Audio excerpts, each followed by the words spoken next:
I got to go right to Steve on the phone here. Oh. Hey, Steve, welcome to the Opie and Anthony Show. What do you got?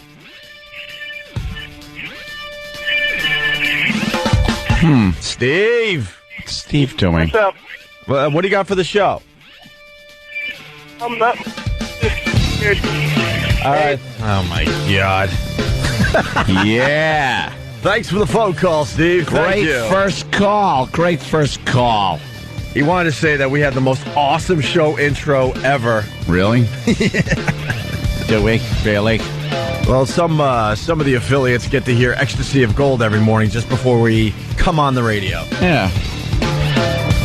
Stupid ratings, stupid ratings, stupid ratings, stupid ratings. Blech. Something weird going on in this town. Yeah, we're good with the newfangled rating system, and then we're not good with the old system. Well, I don't know. I just don't even get it. And we've always been whatever. We've always been about talking about what's going on in our lives, and man, like late last week, ratings came in. That's going to be the new system that they're officially going to adopt in the fall, I guess. Yeah. I don't even know the month, but sometime in the fall. Probably like 4 or 5 months from now. We did extremely well. This radio station in New York City that is our flagship station did very, very well. Yep. Everyone was very, very happy. Yeah. And then the old school ratings came out yesterday. And it tells a much different story. So what do you believe? I tend to believe the newfangled one. Yeah, but no one's using the newfangled ones. That's the problem. Yeah. It's the wave of the future. That's the problem. The wave of the future. So David Hinckley reports that we took a drastic drop in the ratings. Ooh. Wow. And he has to rub it in by saying, what does he say? This dummy. Morning host Opie and Anthony, who just signed a new contract, took a big drop. But in the PPMs, we actually took a big jump up. Yeah, so, who the hell? What do you believe? I don't care. Just come in here and do the show. Well, I care because I want to continue doing this. For F's sake. So, I don't know. But, I mean, we have to at least throw it out there that it's a little weird right now. We were celebrating last week. Today we're feeling like crap because the ratings weren't that good. That's how this business works. But then if they adopt the new ratings, then we're going to be radio stars again. But that's going to be 4 or 5 months from now. You just gotta... This business is just so whack, man. You just gotta deal with it. And these dummies out there in Radio Land, and of course I'm not talking the ones that are hearing my voice right now because you've made the fine choice to listen to Opie and Anthony. They are listening to this guy, Elvis Duran, here in New York City. He's on Z100. Mm-hmm. He is destroying in the ratings. Destroying. How's that happen? And he does nothing of significance with his radio show. I mean, nothing. He plays music, right? He's not even on our radar, Andy. Does he? E-Rock? I can't even tell you. He's not even on our radar. It's like fluff. I mean, Z100 is a pop station, and those poppy hits. Well, pop music right now is very, very hot, and they explain every 10 years pop has a resurgence and becomes the thing. And right now they're going through the thing where pop music is all the rage. So I don't know if people are tuning into Z100 in the mornings just to hear their favorite pop song because they can't possibly be tuning in to listen to this guy. I mean, he's not controversial. He's not funny.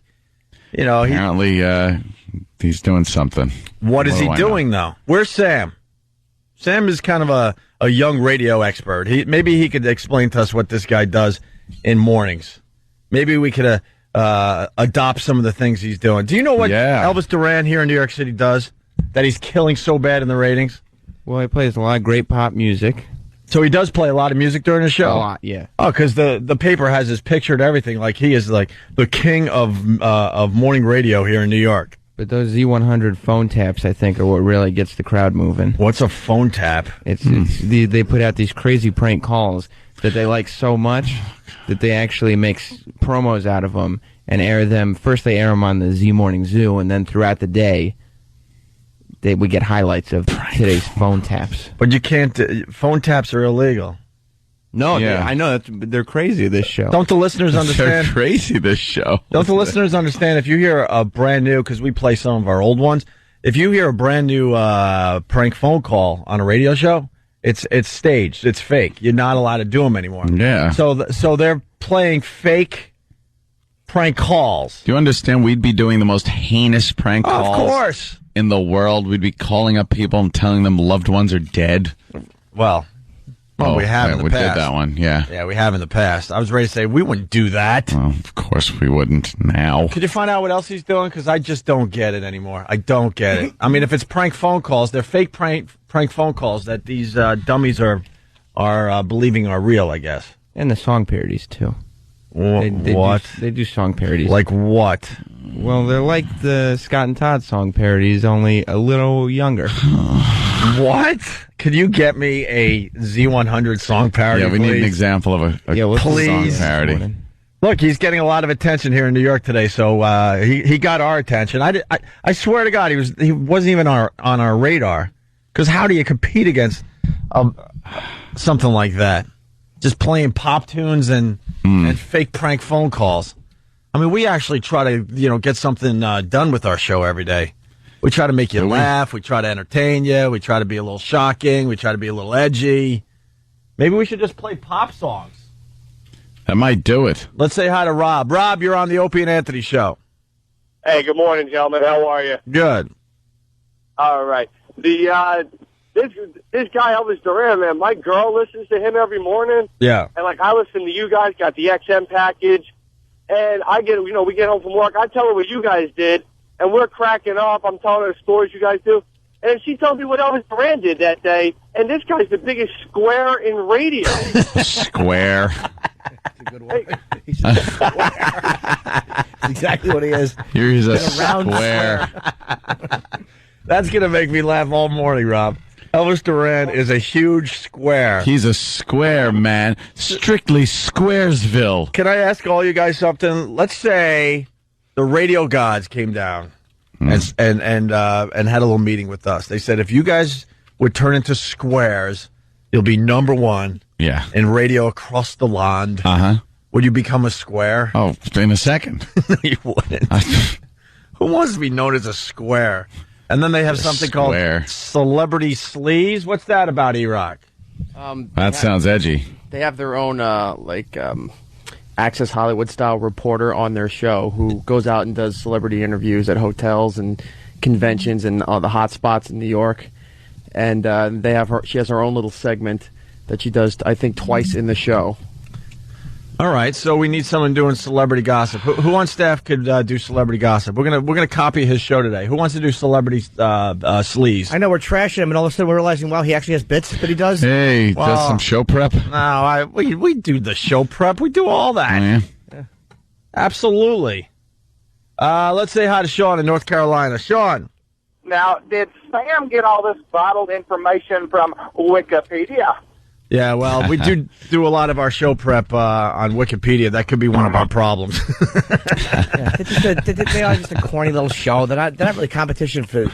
I don't think they get the same audiences as we do. Like, I don't think that the same guys that I see at my shows are not probably Elvis fans. Of course not. That's not the point I'm making. It just shows you how sad radio is in general. That's the number one show people are listening to because there's nothing he's actually doing that is important. Like, they could put in Elvis Duran could, like, retire, or he could die, or he could quit, or whatever. And they could just get another guy, just call him Elvis Duran. For the first week, people go, throw him in there. Wait a minute, that's Sounds not a little Elvis Duran. Or, wait, what's wrong with Elvis Duran? He sounds different. And then within a week, people will just think it's Elvis. It's the same dude. Let's go to Rob in Westchester. Rob, what's up?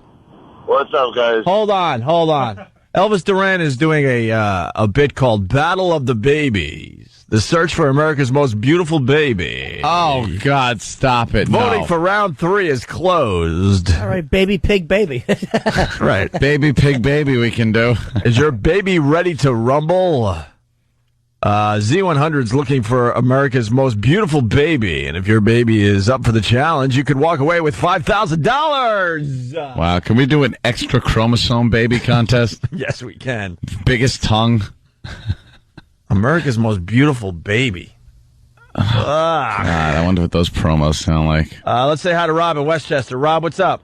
What's up, guys? Hey. I work for Con Edison, and my partner, every freaking morning, he puts on the Z Morning Zoo. Right. And he forces me to listen to them. They start giggling and get all funny because they say sex, or they talk about like the stupidest baby is crap. And my partner's sitting there laughing. I had to actually bring in my XM satellite and put it in the truck every day so this guy could understand what it was. It's the most obnoxious thing ever. Is your partner sexually confused? Probably pretty close to it. All right, guys, punch it out. See you later. Thank you. Let's go to Joe on Long Island. So we're learning that Elvis Duran is a square. He has a contest where he's looking for the most beautiful baby. Yeah. He does celebrity sleaze, which is just reading, crap from gossip columns. Yeah. Joe, what do you got? Yeah, I've listened to this guy a couple times only because before I got the XM, I couldn't get you guys on the radio out in Eastern Long Island. This guy is terrible. Everything he says, he's like a reporter. When he reports, he doesn't say how he feels. He doesn't give any insight, nothing. He just today in news like type of guy where he says nothing of his square radio show is garbage. He is. He's that's what you mean. He doesn't say anything of any importance and nothing, and all he does is play crappy pop music all day. Yeah. All right, well. Yeah, they got nothing but idiots on the show. It's terrible. The show doesn't even compete. I don't even know why. It doesn't even constitute you guys even talking about it because they're garbage. Oh, I know, but he's got his picture in the paper, and they're bragging about how he destroyed an old demo. So now we're taking a look at why so many people would listen to a station like that. That's all. Thank you, Joe. I got to tell you, because people will read into this, we're jealous that we're not doing better in the ratings, but I'm certainly not jealous that someone like Elvis Duran is getting huge ratings, because I know that he's not really doing anything. I am. And that pretty much anyone could step in and take over his slot and do the exact same thing. There's nothing special there whatsoever. Let's go to Charlie in Philly. And our phones are lit every morning from all over America, so I don't get it. What's up, Charlie? What's up, boys? How are you? Hey, it's the wave of the future, Opie. Everybody's in love with Romper Room Radio. Letter of the day. Let's pour 10,000 marbles down steps. Woohoo! Lily. You're referring to the Preston and Steve bit in Philly where they thought it would be really exciting to. I don't even remember how many marbles they decided to just roll down the museum steps. Oh, that was 10,000, I think. It was crazy, though. It was the biggest flop in radio history, but they do great in the ratings. You're right. Romper Room Radio's in. Thank you, sir. Let's go to Brian in Philly. Brian. Hey, good morning, guys. Hey. The problem is you're not doing traffic and weather on the 8s anymore. Well, Club Soda Kenny will be doing traffic and weather on the 8s. Well, thank goodness for that, because that's why I bought my XM. All right. Thank you, sir. All right. Bye-bye. All right. Let's say hi to Brian in Detroit. Brian. How's it going, guys? Hey, just waking up, getting ready to go. How are you? I'm terrific, thank you. It's not just New York where these awful radio shows are killing. Here in Detroit, they've got this awful station that plays the pop music. They do the thing called the War of the Roses, where they catch the guy cheating on the girl. It's awful. Oh, and it's fake. My girlfriend cannot wait to tell me every day, did you hear that? I was like, no, I listen to a real radio show. Just tell her it's fake, sir. It's fake. Yeah, it's fake. What's that show called in Detroit? It's on Channel 955. It's awful. I don't even listen to terrestrial radio. Right. I want XM in 2 vehicles just so I can have you guys on constantly. That and Squiz. All right. That's the only thing that gets played in my cars. Thank you, Thank you, sir. The Opie and Anthony Show. No squares here. Let's go to Gene in Connecticut. Gene. Hey, what's going on, Opie and Anthony? I heard Elvis Duran a couple times. You know, the reason why I think he's getting big ratings is because he gives women a voice on the show. Like, he's got these women hosts, and I think it's mainly girls that listen to him. So we need to have a hole on the show. Oh, my God. And they've got a segment called Stupid News where they read, like, these corny stories about some guy robbing a store and getting caught, tripping on the way out. Right. No, it's sad. He ran straight into a police department. Yeah, no, it's sad. We get those exact same stories, but they're embarrassing to read, so we blow it off. Heck. There was a story yesterday where they put like a wetsuit on a penguin so he could survive and start swimming again. And I know radio shows would do that whole story. It's like, why? It's embarrassing. All right, guys, punch out. Take care. All right. So there you go. I mean, we could go to this all morning. Look at this. The phone's just completely lit. I don't get it. These morning zoos are becoming really, really popular. They're very safe. They play the pop songs of the day. So when you hear the pop song, you're like, oh, I like this song. So you keep the radio station on. But you're not going to get any surprises or anything edgy. Well, you're going to get prizes, but not surprises. Yeah. So whatever. But there you go. So we're a bit confused on this station and on this show today because last week they were calling us. Corporate was calling us like, oh my God, the new rating system that's going into effect in the fall. You guys are destroying. And then yesterday, no one called. I finally had to call corporate like at 7 o'clock last night. I know the ratings come in at like 9, I think. Yeah. So from 9 to 7, I'm like, all right, what's going on? There's a reason why they're not calling. And then I finally got someone on the phone. And they're like, well, they were so bad that I figured I didn't need to call you because, it's just ridiculous because we're sort of not following these ratings as much as the new ratings that are going into effect. So it's just a big cluster F. What can I tell you? Hey, big news here in New York and everywhere else. This Hannah Montana picture. Yes. Billy Ray Cyrus is a sick F, first of all. Yeah, you see some of the pictures with her? Yeah, that's what I'm getting at. Like laying down with her. Well, they're posing like Billy Ray Cyrus has a young lover, Yeah. He's kind of holding her in his arms like you would your chick. And she's got her eyes kind of shut, little bedroom eyes going on. And got a little tank top on. She's showing belly. She's got tight jeans on, and she's in her father's arms in such a way it doesn't look like this is her father. They are country. That kind of, Yeah. You don't know what's going on there. You know that she's worth like $1 billion, they're saying? Or this franchise is worth $1 billion. I don't know how much she gets out of that. Anyway, Billy Ray Cyrus took all those pictures, and then he left the photo shoot. Of course, we're talking about the pictures that are going to be in Vanity Fair. I mean, this magazine is going to sell out. And a 15-year-old half naked. It's amazing. Well, this is what I'm getting at, Jimmy. Know what happened with the half naked picture? Billy Ray Cyrus and I think his wife as well left the photo shoot, said, okay, the photo shoot's over. And they had a supervisor. What's her name anyway? Miley, right?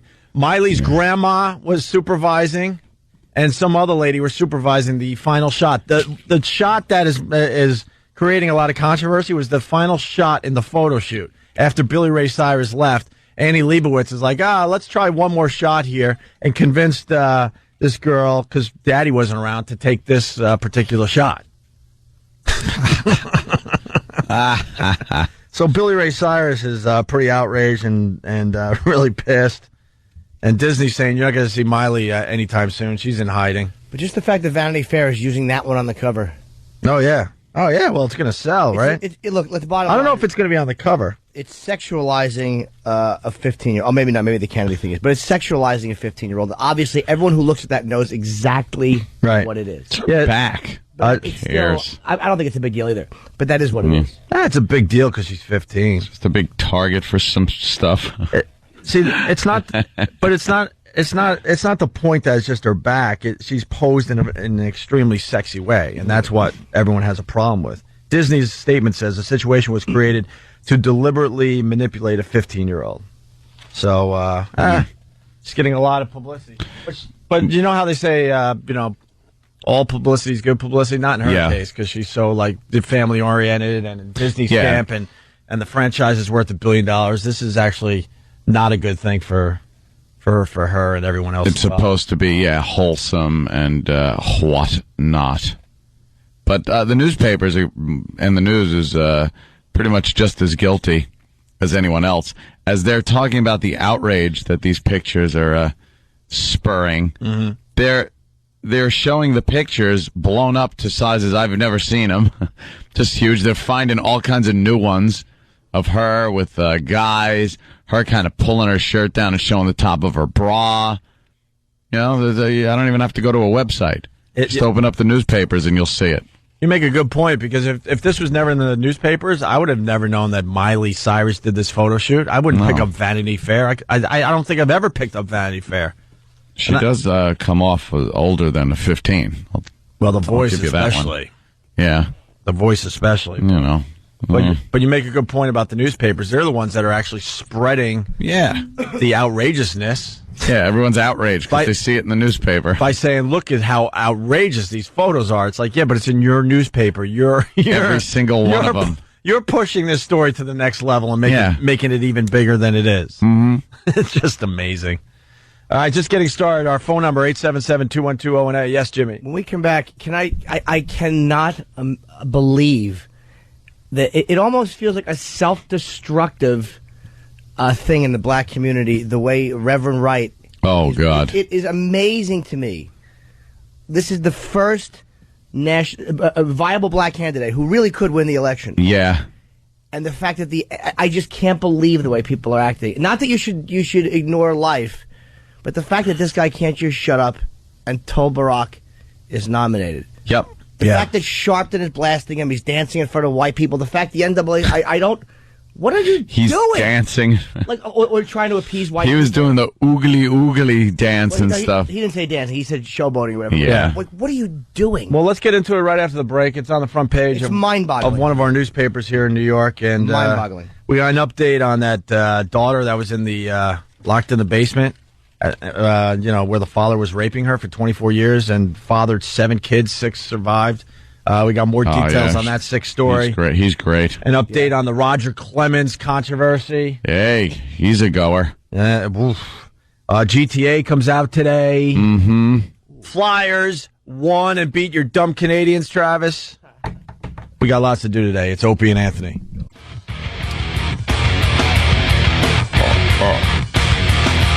Wow, what's going on with the Celtics? You see the big game last night, Anthony, huh? Oh, my God. I couldn't believe it. The Celtics. Yeah.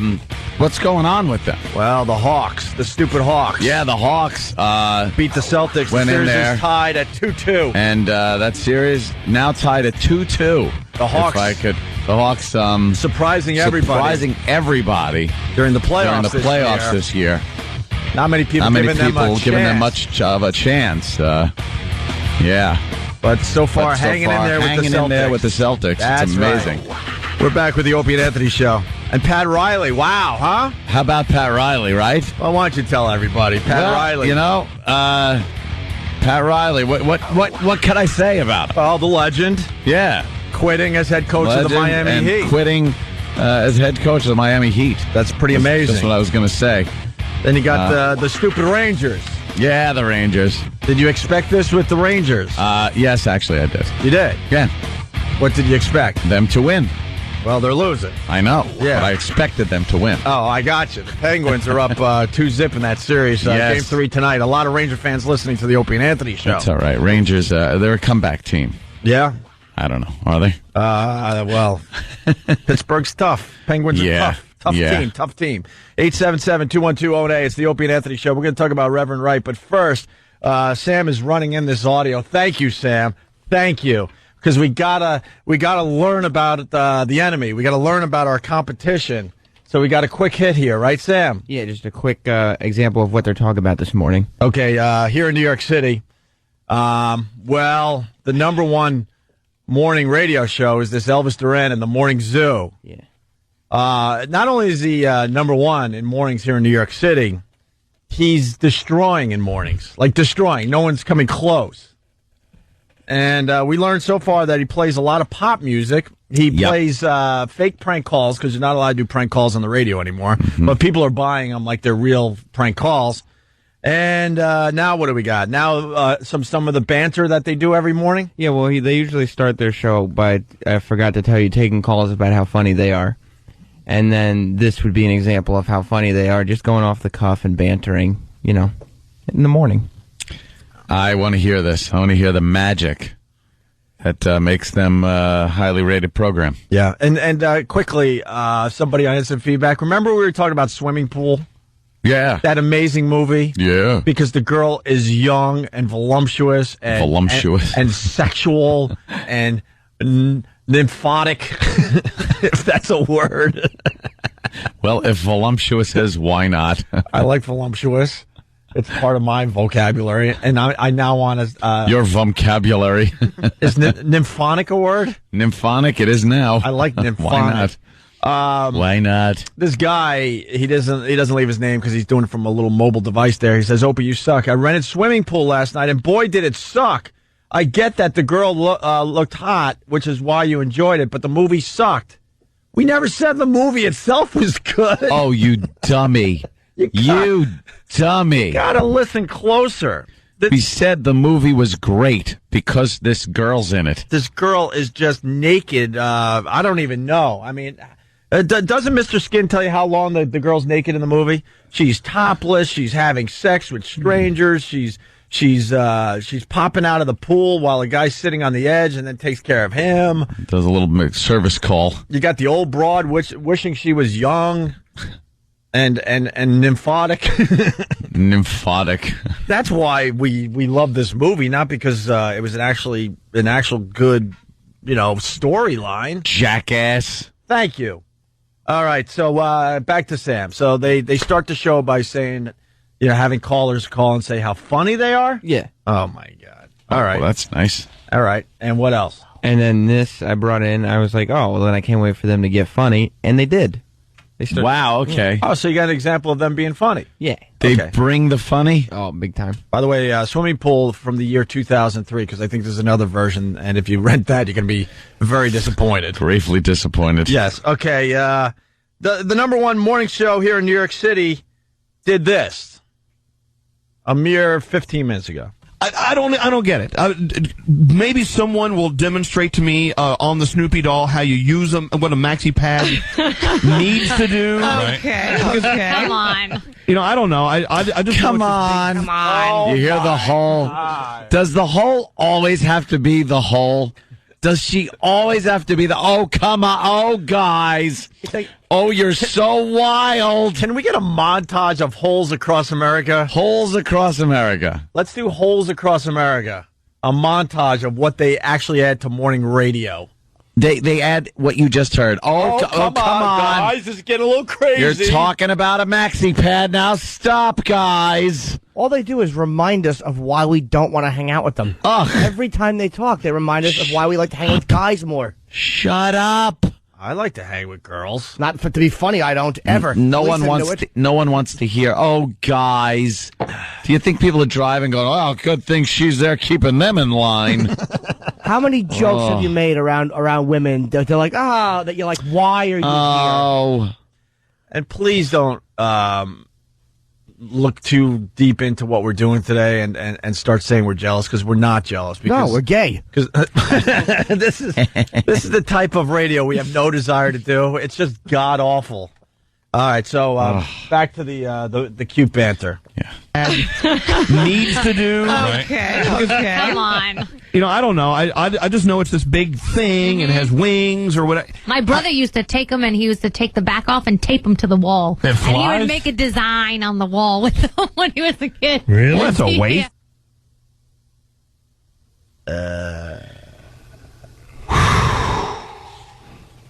Well, how do we compete against this? Boy, they shut us down. One flag. Yeah, that's one flag of fun right there. The funometer's not happy. One flag. Yeah, one flag. I wouldn't even give him one flag, but that's the lowest our fun meter goes, right? One flag. Yeah, one flag. Yeah. So the number one morning show in New York City. First of all, the host is going to make believe he's never seen a maxi pad. I don't know what it is. They got wings on them. What are these things? And he's going to make believe he doesn't know how it's used. Where do they even go? What is it used for? I have no idea. I have no interest in that part of the women's anatomy. And you know what? He might be used. Maybe I should shut up. I have a great line, but I can't use it. Can I write it down? Wait, hold on a minute. What? Hold on. Hold on a minute. Yep. Yeah, da, da, da, yeah. Where do we go? That's not the one? Oh, here it is. But I have heard that he does swing in that direction. Wow, that's funny. I've heard things. Because that, oh my God, would that be messy? Anyway, back to their lovely discussion about maxi pads. Did you just say it flies as wings? Yeah, they have Froggy. What? It flies like you said it has wings. You know it has Did wings. Froggy say that? Froggy. Froggy. Oh, Froggy, you're wild. It doesn't fly. Leave it to Froggy. Froggy thinks maxi pads fly. One flag. Yeah, one flag of fun. It's Froggy not Froggy. It's better held against the. Froggy's not even in their studio. He gets to hang out in Miami, and they make believe he's in studio with them. What a Froggy. ass. Oh, Froggy. It goes on a bloody. It doesn't fly. It doesn't have to fly. Yuck. Right. Did you just say it flies as wings? Yeah, they have Froggy. What? It flies like you said it has wings. You know, you can tell like that. You can tell that this Froggy probably says a lot of stuff that doesn't make sense, and they've just had it up to here. They've done with Froggy. Froggy's a bit edgy and uneducated. They got to explain a lot to him. I like the side. Froggy. Oh, Froggy. The hole chimes in. Well, she's there to keep it safe, you know, because without a hole in the area, guys could get a little wild, right, guys? It might get wild. Think of where that conversation could have gone if she wasn't there to hold the reins back. You need a nice corridor completely separating you from funny. Yes. A nice narrow corridor. Where she just directs everybody. With just a hole on both sides. Hole representing like a moat. This way to the no comedy room. Don't go over there by the funny room. I'll tell you one thing, though. It certainly does well in the ratings. Yeah. Well. This is killing the ratings, so that's why we want to take a little look today. One flag. One flag of fun. That's right. Did you just say it flies as wings? Yeah, they have Froggy. What? It flies like you said it has wings. You know it has wings. But not, yeah. Froggy's being a little comedian today. Yeah. What does it need wings for? What are the wings for? They tuck underneath your panties so that you get extra protection and things don't go where they're not supposed to go. It covers the sides. Spillover. Yeah. Yeah. Oh God. Time to change the subject. God. Well, no, you did ask, and she did give an answer. It's a way of life. Stop being skivats. Exactly. Skivats. Skivats, guys. It's time to change the subject. Hey, I don't want to hear anything else about a vagina. Right. Perish the thought. That icky vagina. Yuck. Ugh. It's got wings. Oh, Froggy. Jimmy. This is kind of where it's got wings. It flies. Yes, it flies, dummy. And it attracts flies, too. Maybe that's what he meant. Froggy is a douche. Wait, it's a pad? People live in it? It's got wings? Oh, no, Froggy. Oh, Stop. Froggy, you're getting a little crazy now. You Froggy. little comedian, you. He's being a little comedian today. Hi-oh! A little comedian. See, when you say Very comedian, little. you have to do a hi-oh. Hi-oh. I picked up on that, too. That Froggy is incorrigible. Oh, boy, you better watch it with Froggy. Froggy's always going to say something nuts. Have your finger on the button. A big F you to anyone that listens to radio, finding this crap entertaining. Ugh. I guess it does well. It sure does. It's got wings. It's got wings? People all I wanna hear say. that. Who's driving going, oh, did you hear Froggy this morning driving into work? Did you hear Froggy this morning? Because when I was driving in, he actually asked about the pads, Kotex having wings. And then wanted to know if it flew. I know, I heard it too. Oh, God. Then hand each other a gun, put it in your mouth, and pull the trigger. Wings? Did you hear the morning zoo? They didn't even know what maxi pads were. Maxi pads. I heard it too. No, wait, I heard it too. Can you believe it? Let's talk about it by the water cooler. All right. I'll meet you there. Let's go. We'll talk about it. Hey, you're not going to the water cooler. I'll talk to you. I'll be there in a second. Get it bubbling so we know we're near the water cooler. Bloop, bloop. Bloop, bloop. Hey, did you hear that too? Bloop, bloop. Hey, give me your water bottle. I'll fill it up for you. Thanks. Because I'm saving the environment. So, Froggy. Hi-oh! How's it fly? Hi-oh! I'm in Florida. I heard it too this morning, guys. What are you talking about here by the water? Oh, the morning. I heard it. That's Froggy, right? You said it has wings. I heard that. And he didn't know. He thought it was used to fly. Oh. Can we just hear Froggy? Can't wait to see what he says tomorrow. Can't we just get new Froggy, Jimmy? I gotta hear wings. You gotta Please, I just want Where was the wings part? The beginning of it? Life? All right, hold on. There's a picture of Is that him? His mouth looks like he says his S is weird. Yes. He's a weird S mouth. His teeth are in the shape of an S. That's why he makes a weird S freaking sound. Did you just say it flies, has wings? Yeah, they have. Oh, you're right. He does. Oh, jeez. Flies. Has wings? Has wings. What? It flies like you said it has wings. You know it has wings. But Froggy's being a little comedian today. Yeah. What does it need wings for? What are the wings for? They tuck underneath your panties so that you get extra protection and things don't go where they're not supposed to go. It covers the side. All right, how ugly is she? Because she has kind of a nice voice, which means she's got to be really up there on the That ugly whiny meter. thing? Yeah. Oh, she's all right. She's all right. All right, I'll give her that much. I'd give her the business. You what? Very Wings? sexy. Hi-oh! Hey, let's change the subject. Don't talk about attractive girls. Listen, look at this dummy. Dave in White Plains. Dave. Hey, at least they got a show. You guys are publicizing their show. We're doing... Oh, damn it. With your own show. Oh, we are. It says on the line, do your own show, please. This is what we do. We're doing our show. That's right. We're You publicizing. guys can't even come up with anything original. At least they got something going on. Hey, we got you listening, you dummy! How dumb are you that you're listening to our show and calling and saying you don't have anything original? You dummy! You woke up and went out of your... You dummy! You went... You got up and went out of your way to tune in our show, you idiot. How stupid are you? How stupid are you? How stupid are you? How stupid are you? How stupid are you? How stupid are you? How stupid are you? How stupid are you? How stupid are Talk you? about what? How stupid are you? How stupid are you? How stupid are you? How stupid are you? Jeremiah in the morning. We talked about Sean Bell for an hour yesterday, you dope. What did he want to bring up?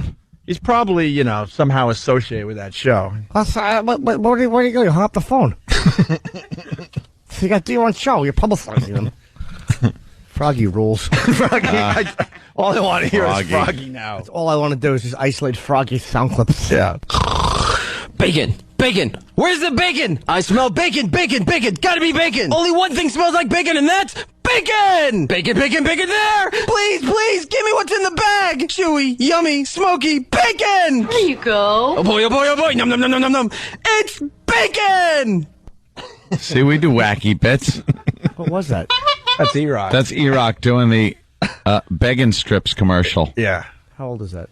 It's brand new. We had him do it on Friday. Because it sounded like him just yearning for some type of pork product. Yeah. Let's say hi to Tommy in New Mexico. Looks like. Tommy, what's up? Hey, what's going on, boys? Hey. I was just calling in to say how great it was to have you guys in the new GTA, just all over the place.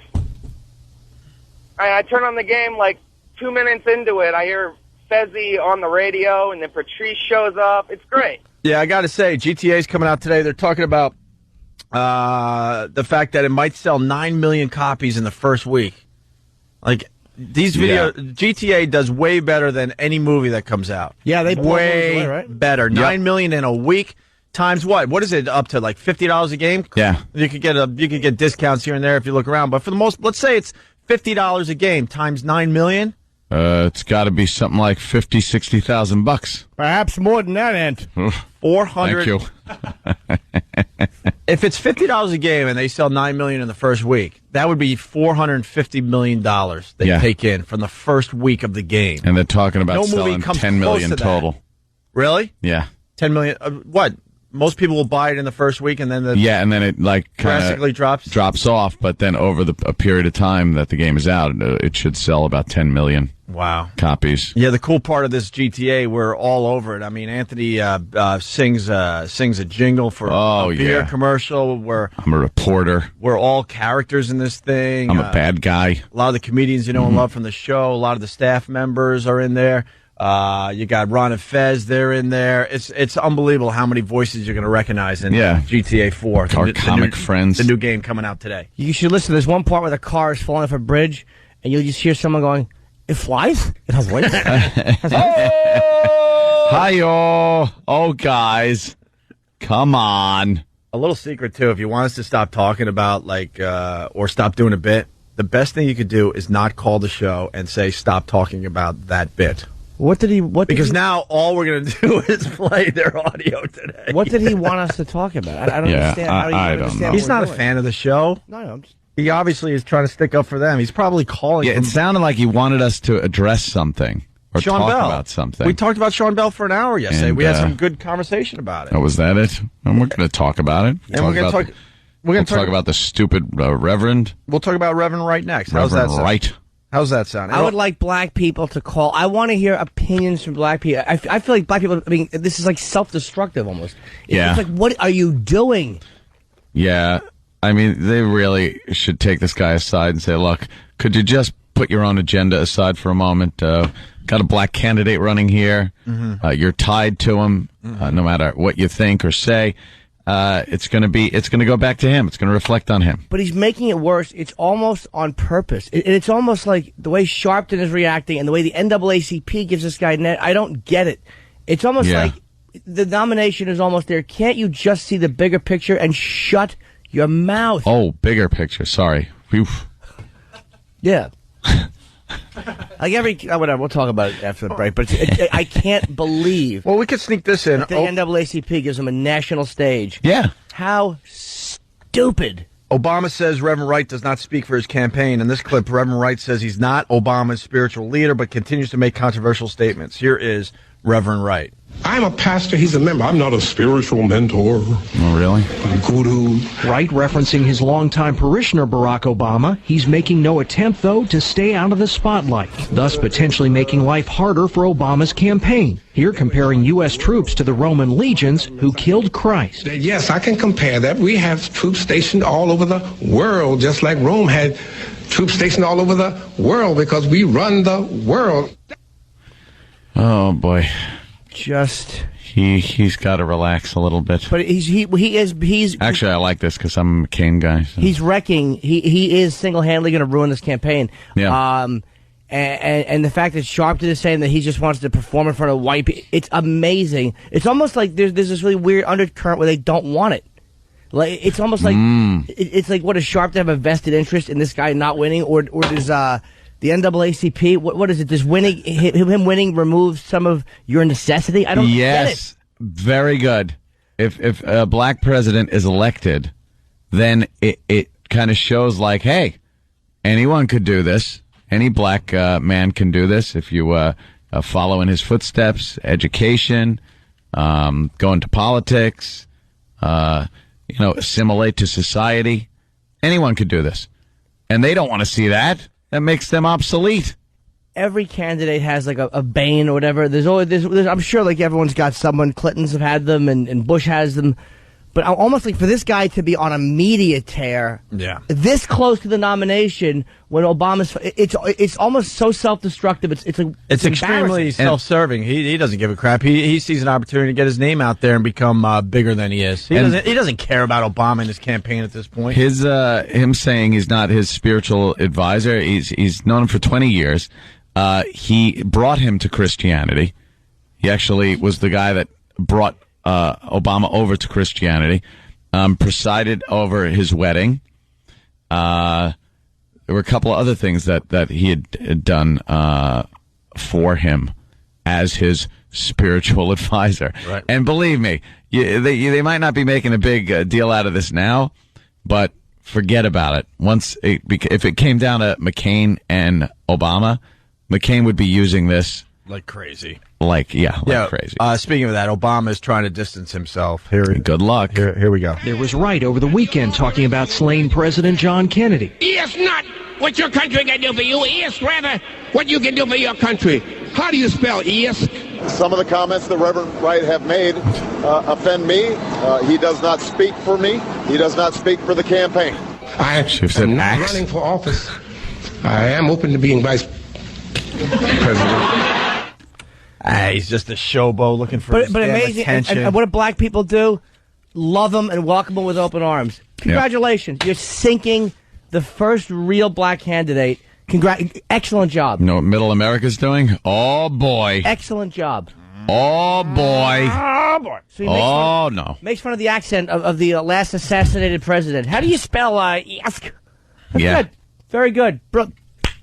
Wasn't JFK extremely supportive as far as black issues? Yeah, What a dope. We got to take a break. We really did. Why don't we go to the phones next, see if anybody wants to talk about this.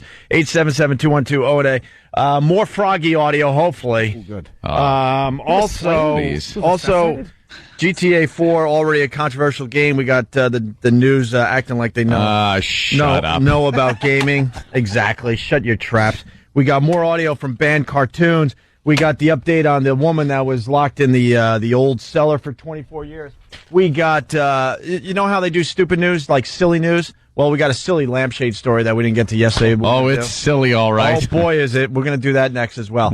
Opie and Anthony, lots to do today. Stay there. Hey, this is Jim Norton from the Opie and Anthony Show. I'm coming at you, Pittsburgh, May 2nd, the Byham Theater. You got to go to Ticketmaster for Opie and Anthony. Opie and Anthony, thanks for checking us out today. We got the phones lit.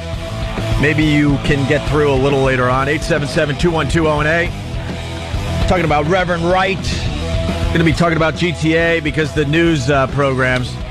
I want the boys in the office to be on high alert because, you know these news programs have no clue about the gaming world, and it's actually very humorous how they talk about these controversial games on TV. Yeah, they know nothing about them. Nothing. And by the way, a lot of people saying that the price of GTA is actually about $60. Really? So now we got to up that to $540 million this game could take in the first week. No movie comes close to that, obviously. It's a nice piece of change. And also, thank you to Kent, the movie guy. He writes, GTA is the best reviewed game in years. We noticed that, too. It's getting perfect 10s or close, like 9.8s. And that's unheard of, Anthony? I don't know. Yeah, all over. Like, usually you'll get a few magazines that'll bash it or a few websites. If you go to one of these sites that show you all the reviews, the lowest this thing got was like a 97, but just hundreds. Wow. Getting hundreds across the board. The storyline is really great, entertaining. Yes, Than? So wait, they're saying it's a perfect game. 100. Yeah, this is. So they haven't found anything wrong with it. A lot of these, serious reviewers. Yeah. That's unbelievable. Great game. They're saying that there are flaws, but it advances the genre so much. Yeah. That it doesn't matter that, like, the camera gets a little weird every now and then. Oh, is that like one of the things? Yeah, and like there's been a couple things like the aim, but like, it's like so trivial. Oh yeah, compared to all the other Grand Theft Auto games that have come out before this one, you can't even compare it. They improve on everything. You can't even compare it to the last version. It is interesting how you watch it grow, so you don't really immediately notice a difference. But if you went back and played the, an older version, you'd be like, "Oh my god, this looks like crap." Mm-hmm. Yeah, the main guy never even spoke in the first one. Yeah, right. You just kind of walked around. Where's our copies? They should be coming very shortly. Well, they better get here immediately. I don't, because at this point you go to these stores and you get an empty box and you got to wait.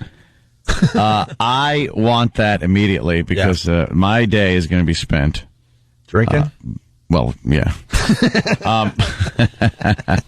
On my couch playing this game. Yeah, right on. That is it. And if there's any really good weapons in it, I'm going to go out and buy the real thing because that's how I determine how I buy my real guns, by my video game guns. I know, that's the new thing you're into, which is extremely self-destructive. But no, it makes shopping for weapons very easy because you get to almost give it a little test run in the game. Yeah. And then you go to the gun store and go, I want that. Speaking of Anthony, we're all in GTA 4. Jimmy, what's your character in GTA 4? One guy is homosexual. No. Oh. I had no way to answer for that, so I just answered it accurately. No. I play a guy who runs porn or something like that. Oh, that's right. Oh, you own a porn store, or you're like a clerk at a porn store. Yes. I'm part of the Irish mob, but I don't speak in an Irish dialect, so I'm a bad guy too. Yeah, I get to do a lot of screaming. Wow, way to typecast. Yeah. But we got Anthony. He did the jingle for the beer commercial in Grand Theft Auto 4. Oh, yeah. You'll be hearing this one. This is definitely a highlight that you're going to hear a lot when you play the game. Here it is. Anthony, everyone. Last night I think I the bed, got so drunk. No beeps in the real one. Life is just a merciful blur when you pop a piss wasser. Piss wasser, don't drink it slow. some blow. Sleep in the bathroom on the floor. What really matters anymore?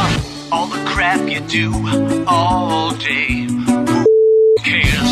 Anyway, it's water, this is beer. Drive drunk off of beer.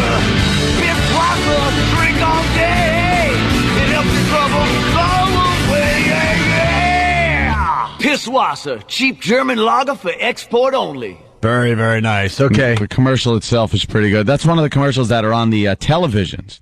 Because there's TVs. Yeah. And you can watch different news channels and stuff and television shows on the TVs. And that's one of the TV commercials. So along with the song, you see like a guy driving off a pier. Oh, it's animated? And yeah. Wow. So it's an cool. actual commercial. That's cool. And I play a news guy, too, that has some pretty witty racist remarks. No way. Yeah. That's going to be a surprise. Pretty funny. Hey, Reverend Wright people, stay on hold. We're going to you in just a couple minutes here. But first, the WB11 here in New York talking about GTA. Coming up in the 6 o'clock hour, get ready for the latest installment of the most anticipated game of the year, Grand Theft Auto New York City. Find out where you can get hold of one. Wrong. Not she doesn't even get the name right. It's GTA 4, you dumb newsreader. It's GTA 4, that's it. GTA New York City. No, it's Liberty City. She wanted to say New Jack City. You know that, right? Looks like New York City. It's a parody of New York City. But they're not saying it's New York City. No. That's not in the title. GTA 4, already a controversial game. Dia is a Grand Theft Auto fan. Getting away with all the things you wouldn't be able to do in real life. Things like murder, sex with prostitutes, or driving drunk, all part of how to play the game in the latest edition of Grand Theft Auto. I don't think it carries over into the real life. As soon as I get done playing, I feel like then it's just back to real life. But critics of the game, like Dorothy Johnson from Mothers in Charge, whose son was murdered, fears that's not the case for all young people. Young people think this is their reality. They don't understand that if they go out and kind of act on that person doesn't get up and walk away. Can someone... Oh, stop it. People do know that in real life they don't get up and walk away, dummy. And Dorothy, sorry for your son, but why don't you do some simple math, you dummy?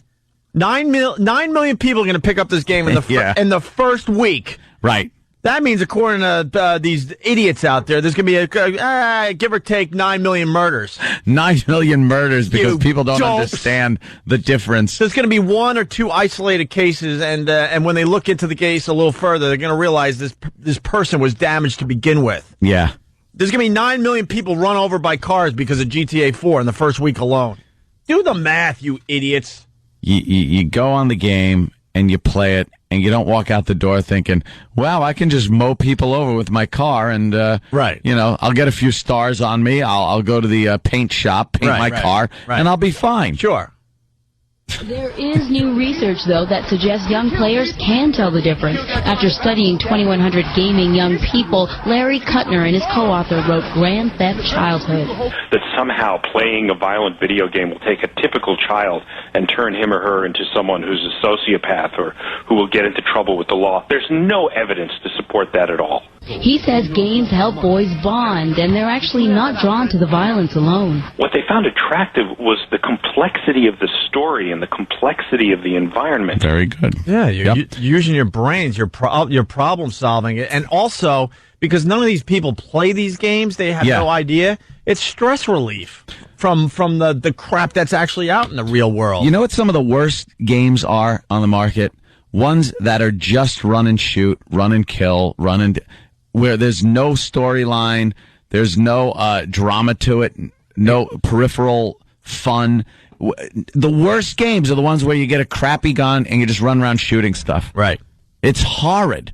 And because that's not what it's about. This guy's absolutely right. It's about a cool storyline. It's about immersing yourself in that story. It's like watching a movie that you're kind of part of, that you have a say in how the movie goes. But you absolutely identify it as fiction. And you know when you turn the game off, you're not walking around the house with a gun. Oh, wait a minute. Well, not everyone. Critics disagree with this new research, by the way. Ass. Critics disagree with the research that we just heard. Dorothy isn't buying any of it, and she wants parents to stop buying the games for their kids. We have young people who are at risk, in urban America today. Their reality is this. So to continue to promote these kinds of games and put them in the hands of young people, it's deadly. In my deadly? reality, I don't think if you go into East New York, it's Grand Theft Auto that is causing the violence, to tell you the truth. Right. Yeah, I don't think so. Dorothy, do you realize how many hours these kids spend playing these games? It's a great babysitting tool. I don't think when you get lost in Bed-Stuy and ask for directions, I don't think GTA has much of a bearing on if you're going to get killed or not. You know how many people would just be bored wandering the streets of, let's just say New York, let's just say Boston, let's just say Buffalo, bored out of their minds, they're getting into trouble because they don't have these violent video games? Yeah. Give us our violent video games. Absolutely. They're fun. All right, well. I can't wait. We're getting them soon, I hope. I think 8 o'clock we get our copies. Something like that. 8 o'clock? I believe so. I think I'm feeling a little ill today. I don't know if I'm going to make the XM portion of the show. I got GTA-itis. Yes. Kenny's coming up with celebrity gossip. Oh, is he? Yeah, Kenny's going to be our morning. Can't wait. Not right now, Kenny. What are you doing?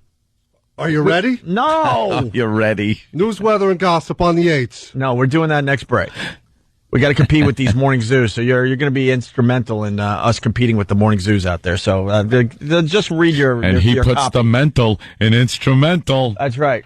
That's right. Changing gears, we have so much going on, so we're all over the ball field today, but that's okay. Reverend Good Wright. gravy. Reverend Wright is Jimmy. Well, Jimmy, once again, let's set it up here. You think he's ruining Obama's chances of becoming the president of the United States, right? Yeah, of course he is. He's doing he's self-destructing just on the NAACP, and there's this weird vibe in the black community. And you could tell me I'm a racist or I'm crazy, but it's not white people sinking this one. And it's amazing. I watched the way at the NAACP dinner how they all stay. They love him. They love Reverend Wright. And no one is saying, hey, dummy, just shut up until this guy gets the nomination. There's no bigger picture at all. Do you think black people in general are self-destructive when it comes to this? I don't know. I mean, I don't know. I mean, why would the NAACP think this is okay for Reverend Wright to be? We watched it yesterday on CNN, and all the news channels covered him live. And how does that help Obama in the end? I think it's because they're under this impression that he should be able to say whatever he damn well pleases, because he is a powerful, educated, black man, Reverend Wright, and they don't understand, like Jimmy said, the bigger picture. Yes, he does have a right to say this, say whatever he wants, but he's hurting the only black candidate, the only viable black candidate that this country's ever seen. And it's like, of course you have the right to say, but why wouldn't you just wait? Like, why can't anybody... Like, the NAACP, what, are you afraid of becoming irrelevant? Is that what you're afraid of? Is there that little thing in you that's a little afraid of becoming slightly irrelevant? Yeah. The Democrats in general are doing a horrible job, too. Oh, they're awful. Because at this point, they should have, got together and said, look, one of you guys, probably Hillary, you got to drop out for the sake of the party. Hey, Jersey, what's up? Tony Jersey. Tony. Yo. Yeah. Let's go, Tony. We got a very busy show. I'm sorry. I wasn't aware you were calling me Tony today. Hey, listen, I was What's your... What's my real name? Yeah. Anyway, Khalid. Okay. So why would I call you Tony? I don't know you.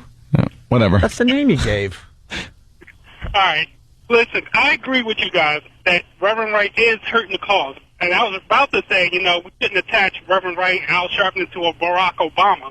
But now, after hearing what you and Jimmy were just saying, Anthony and Jimmy were saying, I agree with you. He is hurting the cause. And he's just making it harder and harder for anybody to see the black man over the fact that he's just simply Barack Obama. This will be used as believe me, as a huge campaign tool for McCain, if Obama gets the nomination, they will drag out footage of Reverend Wright with Obama, play quotes from him, have it up on the screen. I could see the campaign ad in my head already. Yep. I know what it's going to look like. Grainy black and white, slow motion to make him look more evil. And it's just going to be Reverend Wright and Obama, arms around each other, smiling, with quotes that Reverend Wright said being tied to Obama. That's exactly what McCain's going to use. He's on a media tour. Yeah. Like, instead of just laying low and saying, look, this guy is going to get the nomination for president, he's on a media tour. Yeah. He knows this is his shot at fame and fortune. He doesn't give a crap about. You can't think. I can't imagine that he really cares about Obama. Like, he's playing it up for the cameras. He is loving it. Let's go to Craig in New York. Craig. Good morning, Nagel Dix. How are you? What's up, man? I just want to. Very nice. Weigh in I know, but it's funny. It is funny. This so-called preacher man. Yeah. Even though he's all over the map and he doesn't make much sense, I kind of blame the media for giving this guy a platform for his rhetoric. Yes, and the media. Yeah, but you can't expect the media to do the responsible thing. The media's going to jump on this. This is custom made for them. It's sound bites. It's controversial. It's racial. It's made for them. And that doesn't explain why the NAACP makes him the featured speaker or a speaker at a dinner, or why he's going on this media blitz. They're just dummies for doing that. But this is the same media that harps you guys. This is the same media that got Imus fired. You're right. Yeah, then be smart and know how it works. The media will never do the right thing. They stink.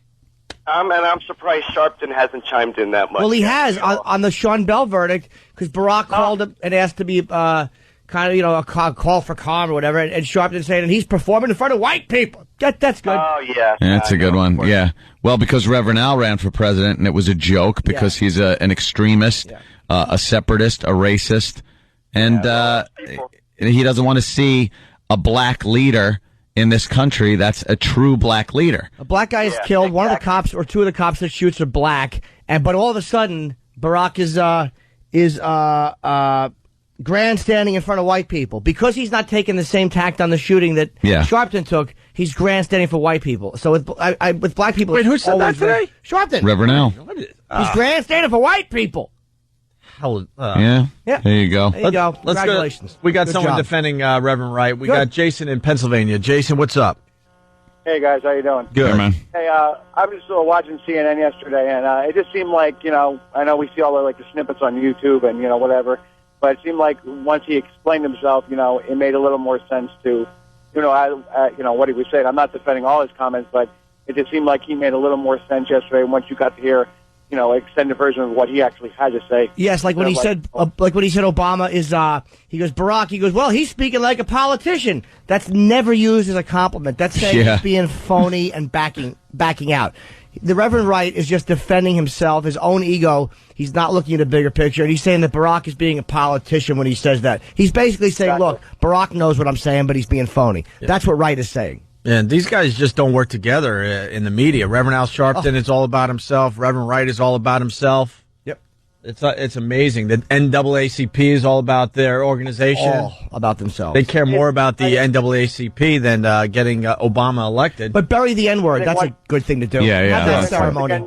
What's that? Once again, you have the media spinning it, like you see little snippets, and, the media takes, 5 seconds of it. You guys know all about it. Yes, 5 seconds or something. Well, not yesterday. They ran Reverend Wright's speech at the NAACP in its entirety. We were watching it over at XM. We had to give up on it. Every news channel had it. MSNBC, CNN, Fox. Go through the channels. It was on everywhere yesterday. You're right about the news snippets, but there's so much material on this guy. You can get more than a snippet. You can get everything he said. Believe me. Right. Okay. That's all I got. Punch it on, boys. Thank you, sir. Let's say hi to Eric in Colorado. He's a regular to the Opie and Anthony show. How are you, Eric? Morning, boys. Hey, Anthony, NRA member. Have you got the memo from the NRA about Obama's stance on guns? I certainly have, and I'm disgusted with Obama's gun policies. They're awful. He's... Yes, sir? He's calling for a complete federal ban on all concealed carry permits. Yep. He's calling for a complete federal ban on all automatic weapons, Mm-hmm. a complete federal ban on the sale and transfer of semi-automatic handguns and rifles, which is pretty much everything. That's everything. What are you going to go back to a musket? That's pretty much what he wants. Obama! Ugh, Obama, get out of here. Yeah, his gun control. And he's trying to come across as a guy that isn't out to take away your Second Amendment right. But Well, and if you guys need to get the story about him when he was in the Illinois Senate regarding basically supporting home invasions. Because he didn't want a homeowner to be able to defend themselves. Right. I remember that. Story, but some guy had a home invasion happen to him. He because you're not allowed to own a gun in the county he was in, he defended himself and was prosecuted for having a gun. And they put the screws to him. And Obama was part of that. All right. They tried to pass legislation to change that law. Yeah. Obama voted against it. That's frightening. All right, sir. Thank you, Eric. We got to go to another regular. Malik in Asbury Park. I'm amazed you still listen to this show, Malik. How are you? Yo, come on, man. Y'all know y'all my niggas. Hi, Malik. I hear you, bro. How's that Asbury Park? Hold on. We need to get Asbury Park updates because what a hellhole when we went down there last time. Yeah, you know, we still killing, still murdering, still raping. Ain't nothing different. You know what I'm saying? It is what it is. What about that boardwalk area? Are they starting to build that up or no? Well, the thing was, they started doing construction on it, started building up, trying to revitalize the whole town, and all of a sudden it's like it became a cease and desist with, you know, building. So all the stuff that they started building is just shells. They didn't finish it. They just stopped building? Yeah, they just stopped building. Oh, my God. What a nightmare this area is. Malik, I picture you as like an Omar type of person. Nah, come on, man. I came up to the show. Y'all remember me with Sting. You know what I'm saying? I don't remember you. We don't remember half the people that do our show. I'm sorry, Malik. What do you got on this one?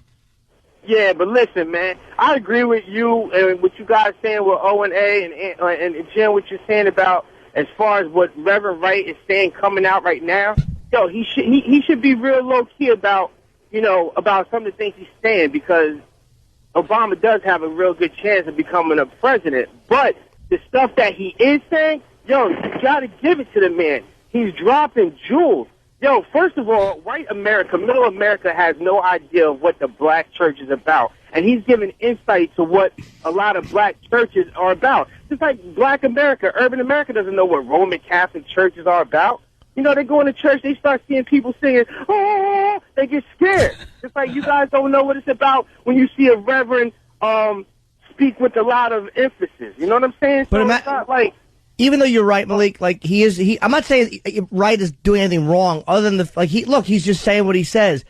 But it's like, just to now go on a media tour, instead of just shutting up and looking at the bigger picture, like imagine if Hillary's priest or whatever came out and was bad-mouthing Jews or saying things anti-Jewish and then went on a tour and started defending why the Jews were a problem and why. Now I have a problem. Who do I vote for? But you know what I mean? Instead of just laying low, the NAACP puts the guy on a national stage and the guy goes on a media blitz, not caring that the bigger picture is that it's hurting this candidate. Yeah, because everyone loves the spotlight. What do you think is going to be better for you? You want to talk about self-esteem and image or whatever? Kids growing up now seeing this image of Barack Obama in the White House as a goal to aspire for, instead of just some rhetoric that you hear America talk about how you can do whatever you want to do. No, I completely agree. The time that he's coming out right now is basically self-destructive to Obama's campaign. Very. I mean, yo, just keep your mouth shut to the dudes in the presidency. We're going to take our 40 acres and the mule when he gets in there. Oh, boy. This guy's doing a great job, too, huh? Malik rules, man. Hey, Malik, we'll see you. Take the 40 acres and a mule, huh? We'll see you at the Stone Pony for the next Bruce Springsteen show. Have a good day, all right? Malik, everyone, from Asbury Park. One more. Cook in Queens. How are you, Cook? Cook. What's up? Fellas? Hey, how are you? Listen, I want to know how come all of a sudden now, like, Opie was right. These are just people who just looking for their spotlight. Reverend Wright, everybody just sits there and just shouts rhetoric against the white man, screaming, screaming, screaming, and nobody mentions our own problems and our own issues. It's like when these cats is doing this, white people get nervous, like something's going to happen, but nothing never comes out of it. Why even pay it no mind? It's not that anything bad's going to happen. It's like any time there's a campaign, you look for any insights into the candidate's mindset, you know. And when a guy is that close for 20 years, it could be an insight into his mindset. I don't think anything bad's going to happen. No. But what he's saying, he's not just saying things like America owes reparations.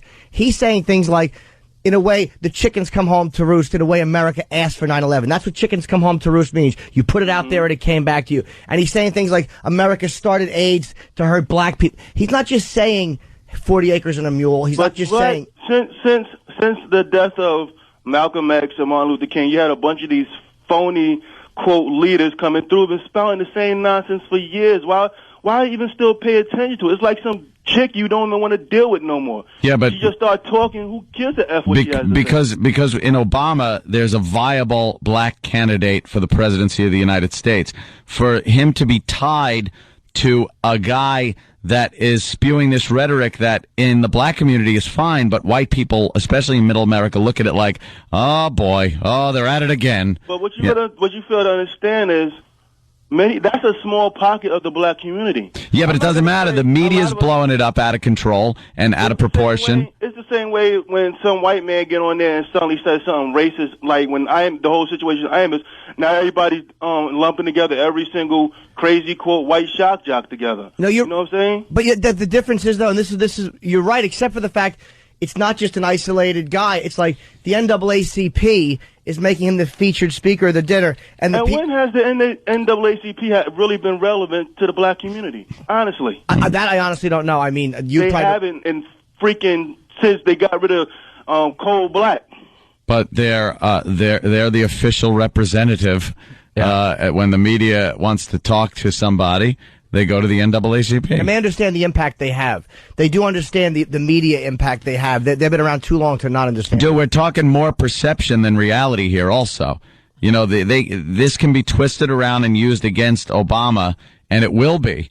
This guy should know this and maybe keep his mouth shut for a while. That's all. Yeah. All right, fellas. Thank you, Cook. See you, man. Bye later. I think we all... Your son. We're all looking at this campaign very differently, all three of us. It's amazing. In the end, I don't really give a crap who's in office because I truly don't think anything drastically changes. No, I know. That's why I said we all have a different outlook on what's going on. I'm officially behind McCain now. Not that there was any real doubt in it. And I believe me, it's not like I'm woohoo McCain. Yeah. But with Hillary or Obama as the other choices, I can't even go there. For them to make me vote Republican again, these goddamn Democrats, these stupid effing Democrats, they force me to vote Republican when I really don't want to, because their agenda is the same every single goddamn election. You can't have one Democrat go in there and have ideas that don't fit the whole party line. You can't take one from column A, one from column B. You got to take their whole stupid agenda, which I can't do. I'm sorry. I'm all for the woman's right to have an abortion. The Republicans, of course, they don't want that. So I'm not a Republican party line guy. There's a lot of instances where stuff like that comes up. But it seems like you got to vote for people that have to go with the party line. 100%. You know, why can't you have a Democratic candidate that is pro Second Amendment? Why can't you have a Republican candidate that is for a woman's right to choose? It's unbelievable that we have to vote for people and take all of their crap. You know, I'd love for a candidate to be strong-willed enough to say, no, I know this is the party I belong to, but here's my ideology. Here's what I believe in. Here's what I want to get across. No, those days are long gone. Gone. Long gone. All right, we're going to get into other things after the break. It's Opie and Anthony. So, we'll have the game in our hands in, 15, 20 minutes. GTA 4, our copies. We're in the damn game. We should have had copies waiting for us on our desks when we got here at 5 this morning. I just want to address this guy Evan from Texas because I think a lot of people are confused. Evan. Yes, sir. Hi, sir.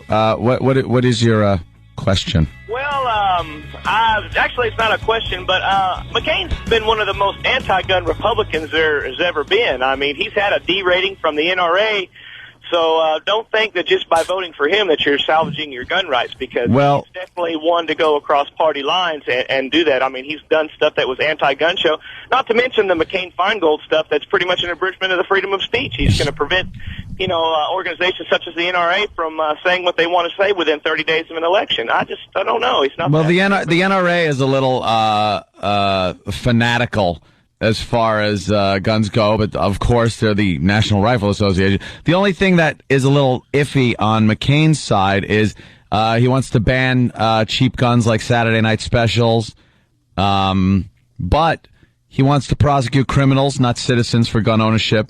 He doesn't want to hold gun manufacturers liable for crimes. He opposes restrictions on assault weapons and ammunition types, which he also he tried to close the so-called gun show loopholes and basically try to make private person-to-person gun transactions illegal. And so you should be able to just deal guns whenever you want. That is kind of a thing I could see him getting behind. Not that I agree with it or not, but believe me, it's leaps and bounds ahead of what Hillary or Obama would say. He voted against the Brady bill. He always said guns, the violence is a problem, not the guns. Punish criminals who abuse Second Amendment rights. This guy's he's a lot more pro Second Amendment than any other candidate out there. So yeah, I would agree with you there. He's probably the lesser of three evils when it comes to all that. But bring back Ronald Reagan. Thank you. Yes. Well, Ronald Reagan banned machine guns. I'm just saying in general, he was an amazing president. Amazing. I need a machine gun. One more call, then we're going to move on to celebrity gossip with Club Soda Kenny today. Ebony in Jersey, what's up? Hey, I'm just calling to say that I'm not voting for Hillary or Obama. I'm voting for McCain, and as a black female, I think a lot of people find that pretty interesting. Yeah, but how black are you? Name's Ebony. I'm black enough. I live in Trenton. I think that's pretty black. And her name's Ebony. Why would you vote for McCain? What gets you going that way? Well, really, I'm a fiscal Republican. I like what they do with my money more so than anything else. See, professional woman are you, Ebony? Yes. See? On what corner? I didn't mean like that. What? What happened? No. Didn't mean like that. You said professional woman. What am I supposed to? No. With the gun thing, I have 2 guns in my house. My husband takes me to the shooting range, and if someone breaks into my house and my husband's not there and it's me and my kids, I'm going to shoot first, ask questions later. There you go. I don't want somebody telling me that I'm going to go to jail because I shot someone protecting my family. Exactly. I mean, absolutely ridiculous. Or try to take away the right to defend yourself like that. My God. What was the image when she said she goes to the gun range? I'm thinking Afro just rocking. She's got her boobs up and just on display. Like, what's her name? That broad from all the movies. Like, Pam Grier? Yeah, Pam Grier. I'm thinking Pam Grier. Yeah. At the shooting range, Ebony is just rocking it. Give me another target, sugar. Sugar? That's exactly the picture. That's me to a T. Yeah. Oh, that is a turn on for a little white boy when he was growing up. That Pam Grier, wow. All right, Ebony, thanks. All right, bye. Another faithful listener checking in. I recognize these people. All right, you want to do a little celebrity gossip, Anthony? Oh, who doesn't? Well, the ratings came out for New York City, and your pals Opie and Anthony and little Jimmy Norton, we didn't do too well. But it's very confusing because last week corporate was calling all of us and high-fiving and high five. Oh, very nice. They were really, really happy with us because there's a new rating system that's going into effect in the fall, and but they could already look at it, and advertisers are kind of looking at it as well. They're all kind of like focusing their attentions on the new way they're going to do things, and in that world, we do very well. Yeah. The old world where you have to like actually write down your favorite radio show and all that crap, we didn't do so well. So now we're like, what the hell's going on? Which one do you believe? Thank God the old way is going, is leaving us. The old ways. But the paper has a big article on the ratings here in New York, and This stupid morning zoo is completely killing. This Elvis Duran completely killing. And they don't really do much on their show that's interesting. Mm-hmm. They don't have political discussions like we do. They don't get edgy, or they're not funny people. Well, they get listeners. But they play a lot of that pop happens. songs that are very very popular, and then they do very safe, easy radio, and that's what's killing here in New York City. So we're taking a little piece of their show and bringing it to our show today. And why not if it works? And we found out they do a segment called Celebrity Sleaze. Is it E-Rock? Yeah. All right. So we got our own version of Celebrity Sleaze today with Club Soda Kenny. And now it's time for Celebrity Gossip. Celebrity Gossip. On the Opie and Anthony Show. Hi, Club Soda Kenny. How are you today? Good morning, all. Oh, gosh. It's Club Soda Kenny. Keep your energy up, because people like that in the morning. Yeah. Hi-oh! A lot of pressure on the clubby, but he can handle it now. Oh, good gosh. The clubby. Oh, is he something? What are you, a comedian? Come on. Hey, do you guys like Carmen Electra? Hey, that Carmen Electra, huh? Hubba, hubba, I say. I sure do like her. Yeah, me too. Attention farmers. Kenny Chesney injured his foot when it got caught between the stage and a platform at a concert the other night.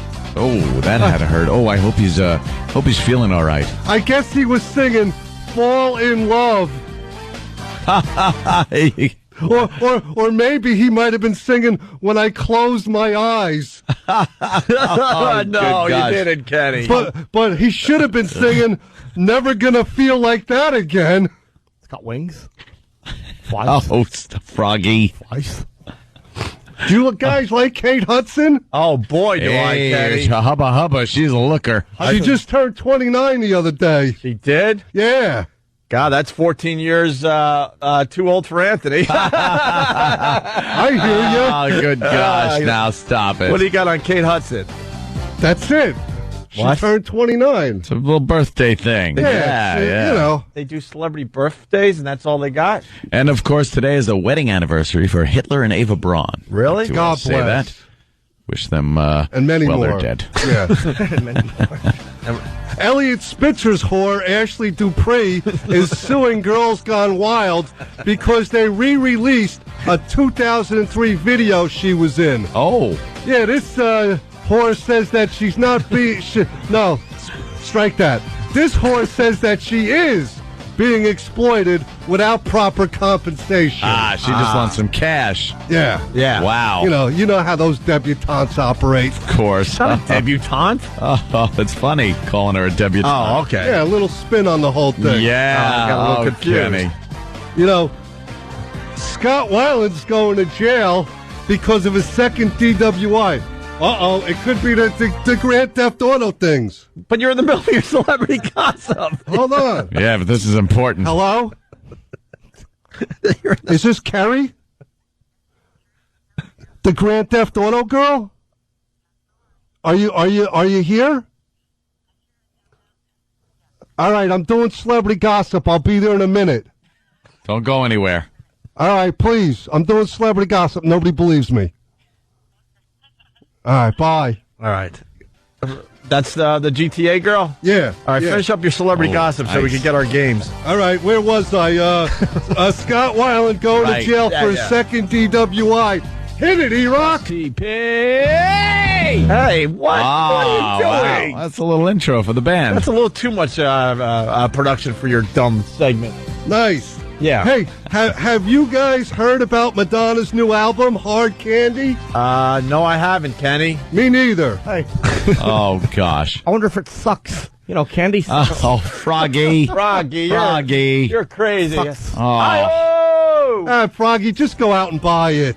Oh, guys. But anyway, I got another big story. Do you?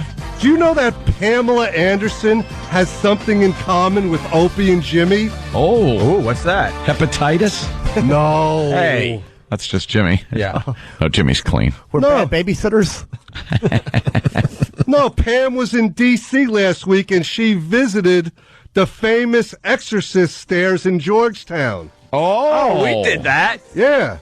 Yeah, and do you know that Pamela Anderson, she was Canadian, but now she's a U.S. citizen? I did not know that, Kenny. Didn't know that. See, that's a good gossip report. Pamela Anderson? I know. Yeah. That's cool. Maybe she changed her name, too. Who knows? Uh-oh. Oh, wait, the phone's ringing again. Who's this? Boy, don't leave. Hello? You're in the middle of your That's gossip. Frank Arbitron. Who's this? 0. 0.0. Wrong number. Wrong number. You're in the middle of your celebrity gossip. I know, I can't help It's it. just in wrong All right. number. All right, finish popular. strong. Finish strong. All right. All right. Okay. Did you hear about the alleged Roger Clemens affair with Mandy McGreevy? Oh, yeah, that's very inappropriate, by the way. It's not really alleged at this point, Kenny. Talk about pitching and catching. What? I don't really get that. What'd you say? Talk about pitching and catching.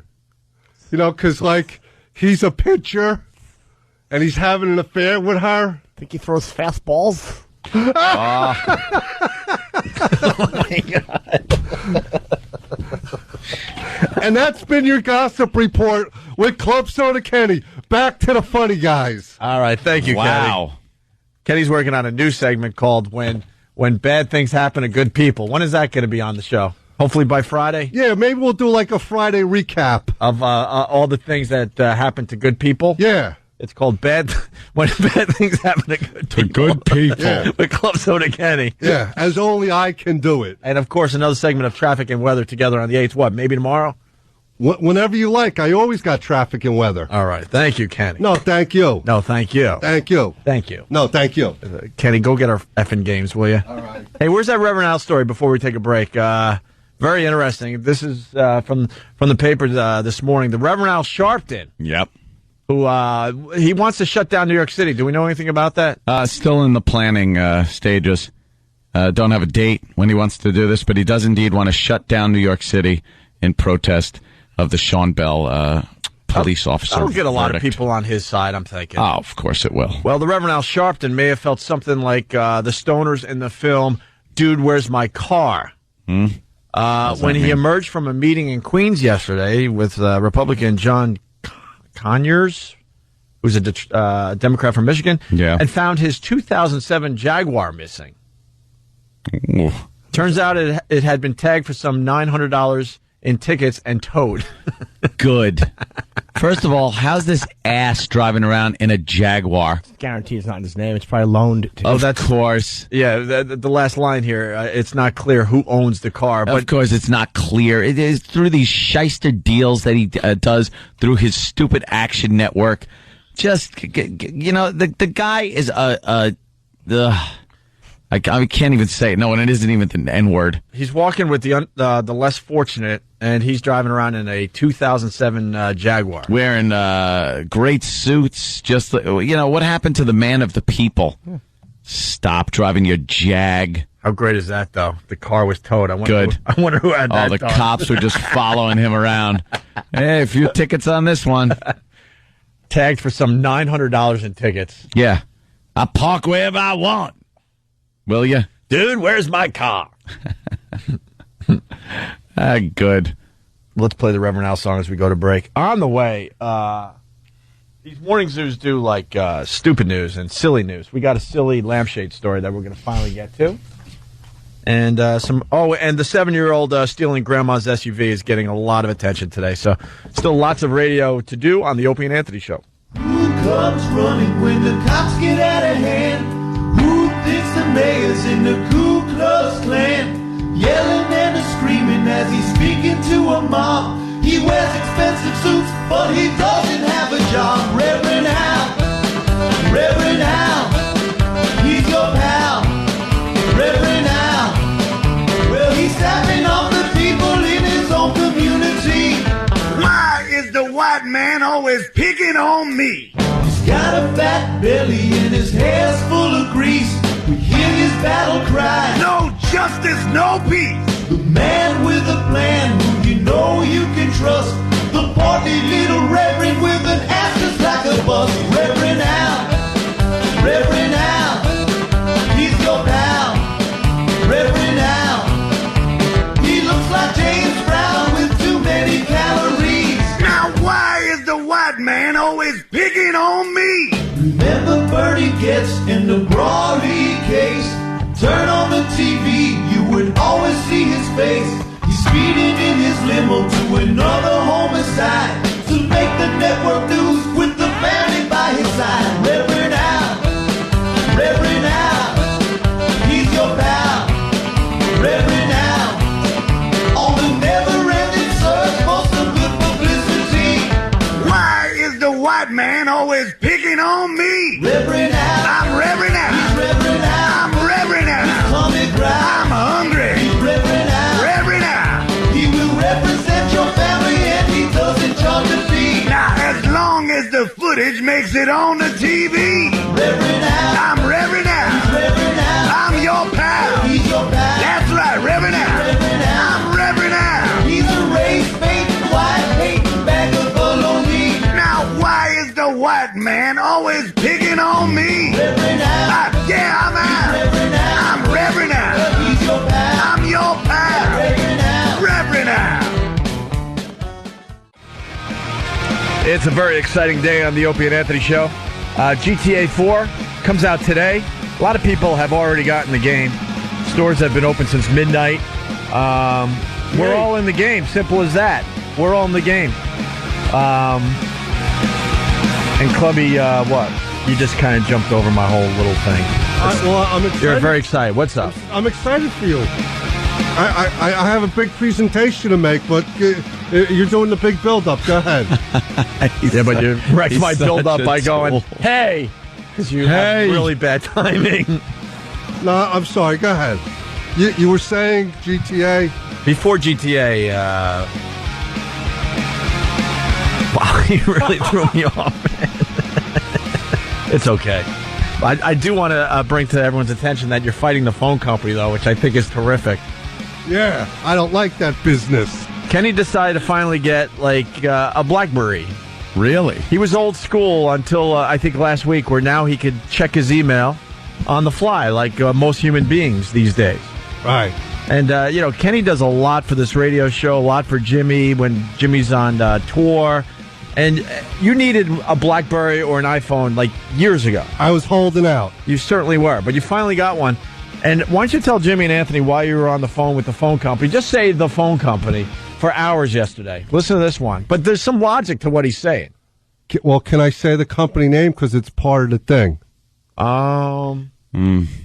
There's two company names as part of the thing. Jesus. You're guaranteed one's a sponsor. Yeah, that's what I'm thinking. What is the issue? All right, the issue is, all right, in this new device that I have, the BlackBerry, when you send an email, it has an automatic signature that proclaims that this email was sent from a BlackBerry? From the certain phone company, service provider, by the certain brand of the thing. Gotcha. Right. Okay. But, he was telling me this morning. He spent hours with this issue on the phone yesterday. I'm like, damn, Kenny's onto something. Yeah, because first You're of all... not a spokesperson for this phone company. Yeah, that is automatically sent on every email you send. So I'm thinking, now follow me, Anthony. I'm following. First of all, I don't want people to know that they can have immediate access to me because I got one of these things now. Too late because we're talking about it on the air, but go ahead. Right. Second of all, I am not paid to neither advertise nor endorse those two companies. Uh-huh. So I don't want it on there. Right. He brings up a great point. Because we all pay ridiculous cell phone bills. Yeah, it costs me another $50 a month to get the thing. We're all in the same boat as you, Kenny. So you pay these ridiculous cell phone bills, and then on top of it, you're advertising for that provider every time you send an email and out. no way to shut that off? That's what he was trying to get done yesterday. I was on the phone for a god-awful long time. I'm sure that's what the other person on the other side of the phone was saying. The other person was from Idaho, and he had nothing better to do. If I tell you the corny joke he told me while he was trying to figure this whole thing out. What was the joke? What was it? It's ridiculous, all right? All right, strap in. How do you fit 10 cows in 7 boxes, and you can't eat them or cut it up? Wait. Ask a couple of them to share boxes? That was my first guess, too. But it's wrong. 10 cows. 10 cows in 7 boxes? Yeah. Without cutting them up. Or eating them. How big is each box? It doesn't matter. Put them all in one and have 6 leftover boxes. No. Jimmy, you got a paper and pen in front of you? I do. All right. Would you draw 7 boxes? No. This was supposed to be a 10-second bit. Now we're drawing on radio? No, just real fast. Draw. What? All right. 7 all right. boxes. What? All right. He made you draw the 7 boxes at home? Yeah. No, he didn't. Yeah, believe me. This guy. So, all right. So now you drew the 7 boxes? Hold on a second. All right. Jimmy, very annoyed, but doing what Kenny said, and he's drawing the 7 boxes. Okay, the 7 boxes are drawn. All right. Now spell out 10 cows in the 7 boxes. What? TENCOWS. How about if I just spell out asshole once? Wait, so what was the setup line again to that joke? How do you fit 10 cows in 7 boxes without like cutting them up or eating them or anything? And then you draw the 7 boxes, and then you spell out 10 cows? Yeah. Why not 30 cows in 2 boxes? How about 1,575 cows in 11 boxes? This guy stinks. Hey, he's from Idaho. Alex in Boston has help for you. Alex, what's up? Hey, you should be able to log on to whoever that provider's website is into your profile and change the bottom. The bottom of that I would email. think. A lot of people say it's as easy as just finding the website. Yeah, it's very easy. It takes about a minute. Okay. And how many hours were you on? I was an hour and a half with this guy last night. And he's like researching things. He's calling his boss, who's calling his boss. But, you bring up a great point. You're not a spokesperson for the phone company. You just want to send your dumb email. Yeah. You're already paying for their service. Yeah, let them pay me to advertise and endorse their products. All right, very good. Because I'm Club Soda Kenny, damn it. Did you ask about the extra charges and all the surcharge? Did you ask about that stuff too? Nah, he's just from Idaho. He's like a small man on the tongue. Can we have our games, Kenny? Yes. I hold in my hands the new GTA 4. Yes. We have a PS3. Oh, thank for you, GH. Kenny. We have an Xbox for Anthony. Oh. And we have a PS3 for Jim. Oh, thank you very much. Very nice. And there it is. There it is, in our hands, ready to go. Oh, wow. All right. We will be back tomorrow with the Opie and Anthony show. No, we should have done. We should have set up 3 TVs at XM with the game and see who could play the best. Hey, Laszlo, calling from London. They got you all over the world, huh? Yeah, I came over here for the midnight store launch. Oh. Isn't it like afternoon time now there? Yeah, it is, but at midnight last night, there was like 1,000 people lined up outside of a game store. Wow. And there's no open container law over here, so everybody's just drinking and throwing their beers on the ground. Of course. Absolutely drunk. Including Laszlo. Including me.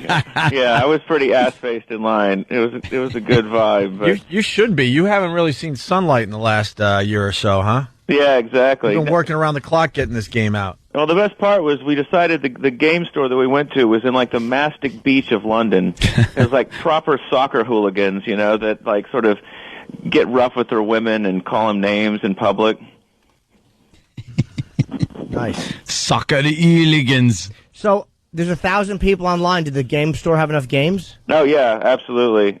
I'm hearing rumors that we sold anywhere from 1 to 2 mil or something like that. Already? Yeah. And they're saying you guys are going to sell 9 million by the end of the week? Yeah, I hope. Who knows? I don't know who came up with that statistic, but that'd be quite cool. I heard a gazillion. Yes. Dude, if you guys sell 9 million in a week, and what's the average price for the game? $50 or $60? About $60. So that's $540 million. Yeah, well, we've also been in the hole for about 4 years while making this thing. And, of course, the huge stipend we paid Anthony. Oh, wait, that was nothing. Yep. You got a lot of guys for free. Yeah. I got to get paid. I'm pretty psyched, though, because when you play the game and you go to your safe house, you can sit down and watch television. And when you watch that television, you can see the Pisswasser commercial that Anthony did the song for. Very, very eager to see that. Yeah, there's 2 in-game TV stations, so when you fail a mission and you want to just go back and drink at your safe house crib, you can literally watch hours of TV that we produced. And it's original out. You know what I mean? It's not like a 5-minute loop or something like that. No, it's all original content. There's several shows. There's like a cartoon that we did. We did a spoof of those Rick Burns documentaries called Ken Burns. Yeah, Ken Burns. Well, he had his brother too. His brother. Oh, right. Okay. Did the New York one. And it was the same vibe, just slow pans across pictures and ridiculous comments. There's so much content in this game. You're going to be spending a lot of time doing a lot of other stuff other than just cracking open heads and shooting and being with prostitutes. Yeah, the guy at Wired said he was trying to find the bottom of the internet, and he just couldn't because there's an in-game internet with over 100 sites that we wrote, and it's all spoof content. Wow. That's unbelievable, man. Yeah, and I can't believe Jimmy got a PS3. Is this true? Yeah, Jimmy. I tell you why I did. Because I was out looking I wanted a Blu-ray player. And I can't buy an Xbox just for video games because I honestly don't know. Like, I may only play this one, and I wanted the Blu-ray player badly, so I bought the PlayStation 3 because you can upgrade that one online as far as the Blu-ray capabilities are concerned. And I figure, look, if I fall in love with this game completely, when the new updates come out in August, I can get an Xbox. I mean, that's a few months away. Right. But is there any way the updates will go on PlayStation 3? Right now, it's only slated for Xbox, but... You know, I would hope deep down that if it does really well on Xbox, maybe we'll end up doing something on PS3 with the downloadable content. But we're already cranking on that stuff. We're not even sort of resting. We're already in production for the first bit of downloadable content in Mission Phase. When is that going to be available? I think towards the end of the summer. Wow. And what's the special edition for Xbox? Oh, it comes with this like lockbox and a duffel bag and a like behind the scenes art book that shows a lot of the sketches and stuff for the game characters, as well as a soundtrack of some of the music in the game. We were going to release all the music in the game, but there's over 200 tracks that we licensed. So yeah, there's a lot of music in it, and it's cool. Iggy Pop's the DJ on the rock station, and Juliette Lewis is sort of this spaced out DJ on the modern rock station. So. It came out nicely. I got to work with a Scientologist, which is always cool. Hey, is there a special edition for Xbox 360 that costs a lot more money on Amazon? Eric's asking. Yes, there is. There's a special edition. That's what they were just asking. There's a special edition you can get for either Xbox or PS3 that comes with that lockbox and all the other materials that costs more money. Did he just say that? Oh, I'm sorry. Yeah, thanks for I apologize. paying attention, Jim. I'm looking at you confused. Like, I'm sorry, Laszlo. What's the difference between the special edition and the one we have? What, you want me to explain it for the third time? I don't know. Just goodies. You have just the game. We have just the game for now. It's little goodies and doodads, swag. Don't worry about it. This will preoccupy you for a while. Oh, but it has nothing to This do is with the game. all that Jimmy's been talking about all morning. When are we getting our games? When are we getting our games? I'm like, Jimmy, even if we get our games, we can't play them until we go home today. I have couples therapy today. I can play later. Ooh. Oh, no. That should be fun, Jimmy. You should blow off the couples therapy to play. Yeah, Anthony, I also wanted to let you know that they had a brewery over here, Bruce and Pisswasser. Yeah? And, I mean, it's got the bottles. I was drinking loads of it last night. They got a pallet of it, and they were shipping it to New York, and Customs turned it back. Really? Yeah, because it doesn't have all the proper stupid health warnings and stuff. So it's not even good for export. No, it's not even good for export. So I'm gonna try to smuggle some back on the plane. Good luck there. Yeah, that's smart to mention on a show that broadcasts internationally. Oh, it's beer. It's not like I'm smuggling like plutonium for God's sake. I understand. It's beer. It just the ingredients on the back of the bottle say it's Bavarian urine or something like that. So. When do you come back, Laz? I'm actually going up to Scotland for the big launch party tomorrow, because that's where all the code is done in Scotland at Rockstar North, and then I'm back on Friday, which is good because I've been on the road for since I saw you guys. God, that's almost 2 weeks ago. Yeah, exactly. I've been on radio stations across the country, and I got to tell you, a lot of them stink. Yeah. Why do they stink? Because everything's about giveaways and stupid names and horns that they play, and Well, we've been saying today, you're perfect for today's show. Because what's his name? I swear to God, I forgot his name even. Elvis Duran here in New York Ratings came out. It's the number one show in America. What? Yeah, exactly. Exactly. God. And they do exactly what you just said. You know, fake voices and fake prank calls and celebrity gossip and playing pop songs and a lot of noisemakers. That's what America wants to hear these days. Yeah, I was on one station where everybody would text in and vote for their favorite high school, and I was like, wow, we are really taking advantage of this medium, aren't we? It's worse than some of the parody stations in the game. Oh, and it's so difficult to stay on top of parodying radio when it just keeps getting worse out there. Yeah. It's just like, and the guy Sean that I brought with me, you know, he's never really been exposed to radio, and he was like, wow, Opie and Anthony was the best one that we've done. All the rest of these guys are annoying. And we're pretty annoying ourselves.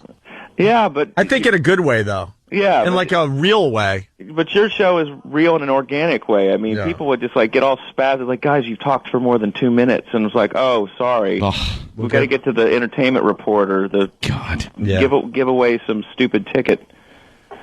Yeah, it's bad. It's bad out there, gents. Keep up the good fight. All right, Laszlo, we'll see you soon. Thanks for our games. Congratulations on the ratings. I mean, they said they've never seen ratings like this for a video game before. Yeah, we've got 10 out of 10 from almost everybody. There's a couple of people that just wanted to stand out and act moody and gave us 95 out of 100. Yeah. But it's the ratings have been amazing. What was really great last night here in the London office, people in Australia had gotten the game, in New Zealand and places like that, and were just hopping onto the multiplayer. And the guys here in the Rockstar London office were schooling them. I mean, just sniping them, tearing them to pieces. It was pretty hysterical to watch. These guys have been playing the game for a year, and the newbies come in and they just mow them down. I would have loved to have been in the room for that. I never even thought of that. Yeah, you guys got all the experts that have been playing it forever, and you got the newbies just getting started with multiplayer. Yeah, that's hilarious. Anthony, I can't wait to play you online in this thing, dude. Oh, I know. I'm going to jump on. I want to, get used to it a little. And then I'll jump online and get my ass handed to me. It'll be fun. Can I play online, too? Oh, boy, Jimmy, you can, yeah. Jimmy, I don't know. Can Jimmy play in the same network as us? No, he won't be in the same network, but I will have to say I'm a little bit nervous about Jimmy playing head-to-head because when somebody comes up and knifes him, I'm afraid Jimmy will get angry. Yeah, you seem like the kind of guy that would get angry at another guy playing a game and just, completely schooling you. Yeah, you have to realize you're going to die a lot, Jimmy. Yeah. Okay, it's like performing. Laszlo, a lot of people saying that you sound nagel-faced. What? Oh. A lot of people saying you sound nagel-faced. What is nagel-faced? Oh, so you've been gone too long. It's the new way to say the crap word, the S word. Oh, really? Yeah, we just say nagel now. Yeah. Like a big steaming pile of nagel. No, I mean, I did go to bed at 3 a.m. drunk, but... Oh, okay. You're fine then now. Yeah, sure. A few hours, you're good to go. Yeah, I'm just a bit hungover and I haven't eaten. Yeah, what the hell time is it over there? It's 1:35. Oh, God. Can we do English to England time today? Hey. London time, and we can go home now? Breaking news, by the way. Yeah. Finally, someone got it right as far as this show goes. Special thanks to... the Opie and Anthony show, right there. Wow. The first one. Not buried in the middle of the credits like Bob Kelly did to us. Look at that. Bob Kelly Top stinks. billing. Special thanks to the Opie and Anthony show. Yeah, I made a point when they were doing the credits and they doing the special thanks to list you guys first. That is really cool. That is really cool of you, Laszlo. Thank you so much. Sure, man. Well, thanks for all the support, guys, and thanks for all the great stuff you did. I can't wait to play the game and buy porn from Jim. Yeah, I know. I just want to go around and go to the ammunition and see who's in there. Smells good. The booklet smells good. Absolutely. I like the smell of a new book. Laszlo, where are you off to now? He's sitting there right now going, why? I gave him the free game. You know how Kenny just did celebrity gossip, Anthony? Yeah. Well, this is the Z100. See, they shouldn't have gave us the games because now we're all distracted looking at them. Jimmy's going through the book. And we can't even play them. Rockstar girl is very attractive, by the way. I was getting vibes off her. You were getting vibes? You want to ask her if she has something for you? Nah, she's busy. She ran away. As soon as Laszlo was gone, she was gone. She's on the bowl. So, Getting back to this Elvis Duran and Z100 here in New York, the number one morning show in New York City. We've been taking a close look at them today, and I got some celebrity gossip from them. They mentioned their celebrity sleaze. The friendliest gossip segment to ever be called the sleaze, according to young Sam. Sam? Yeah, for a segment called the sleaze, I thought they went out of their way to avoid sleaze at all costs, but maybe that was just me. Yeah, all right. You ready to hear this, Ant? Please. Here it is. Let's get into the sleaze. Danielle. All right. Well, Pete Wentz, he's not depressed. He's from Fall Out Boy. You know that. And supposedly he and his girlfriend, Ashley Simpson, fiance, are expecting a baby. So Pete gets up on stage in D.C. to the crowd, getting ready to perform, and he says, I want to thank my girlfriends for JJ. Wow. Thank you, Pete Wentz. I don't get these people, but hey, why not? What? You hear that, Jimmy? What was that? Yeah. Jimmy's really distracted. Why did we head out these games right now? I'm looking at myself in the credits. I know, but we're doing a radio show. Oh, okay. What did I miss? Just playing this audio is going to be who gives a crap. No. What happened? We all have ADD. Why did we head out the games during the show? I'm not gonna Why? I just for a second I was like, why? What happened? Well, they told that they did that stupid celebrity gossip thing, but there was nothing nasty about it. You were so, they were saying for JJ. For JJ. Yeah. By the way, if my computer at some point doesn't stop doing this on a daily basis, every day, it will just turn itself off automatically. Just shut itself off, turn itself back on, and nothing works. That's part of what's been going on here for months. Fix it. That computer's a real vajayjay. A vajayjay. That's right. I bring it all Fix back. the goddamn thing. And then Mars has to come over from XM and put in some kind of magical code, or else nothing loads. Now it's not recognizing the camera or anything else, or I don't know. What are they missing? Us? I don't know. Rotted apple No, but in the corner? I can't get any comments. Like half of this stuff, what do you think? I'm brilliant? Half of this stuff comes from Steve from Bayshore. Well, and you're bummed about not being able to look at the beautiful girls. Of course. So you're distracted with the computer issue. Jimmy's reading credits. Why are we even playing this audio? Why are we even playing it? I heard the JJ. Because then it just becomes like, someone else's show. But we'll get the gossip. Is this the gossip now? We'll know what the gossip is at least. All right, here we go. More, they call it the celebrity sleaze? Yes, the sleaze. All right. Let's talk about American Idol. Last Wednesday had its lowest rated episode in 5 years. Now, Idol numbers are still huge. We know that. It's still a great show. But producers are throwing around ideas on how to freshen it up. One of the ideas is instead of showing us all that audition stuff that we can't stand, instead opening it with the Hollywood round and then throwing in some audition footage here and there, which actually sounds a lot better to me. I don't know about you guys. Guys, wait. I don't know about you guys. This is the number one morning show in New York City. Because people are driving going, oh, they are? That's Idol? Wait, now, I happen to like the audition process. I wonder what Bob at work is going to say when I ask him if he likes that or not. What I'm learning today is we need to do more Who Cares Radio. Oh. This is Who Cares Radio. Why am I You're so in your low car in and you're listening to... Oh my God, why? Jimmy's bummed. He's low in the credits. Oh my God, why did we hand out these games? Why? Because it's the greatest game ever, and now we have them. It was supposed to be a dramatic thing. Here's your games, guys. And know what we should have done? We should have then everyone hand them back to Kenny. No one would have known, and then leave them in the office till later. What? Yeah, they'd be there still. Of course they would. No, they wouldn't. They'd be stolen. So what you're hearing basically is it's called Who Cares Radio, and no one is in their cars going, wow, oh, really? Oh, wow, that's really interesting. So I got to call Susie and discuss this further. Yes. Did you hear what they said? What do you think about this? That's what they do.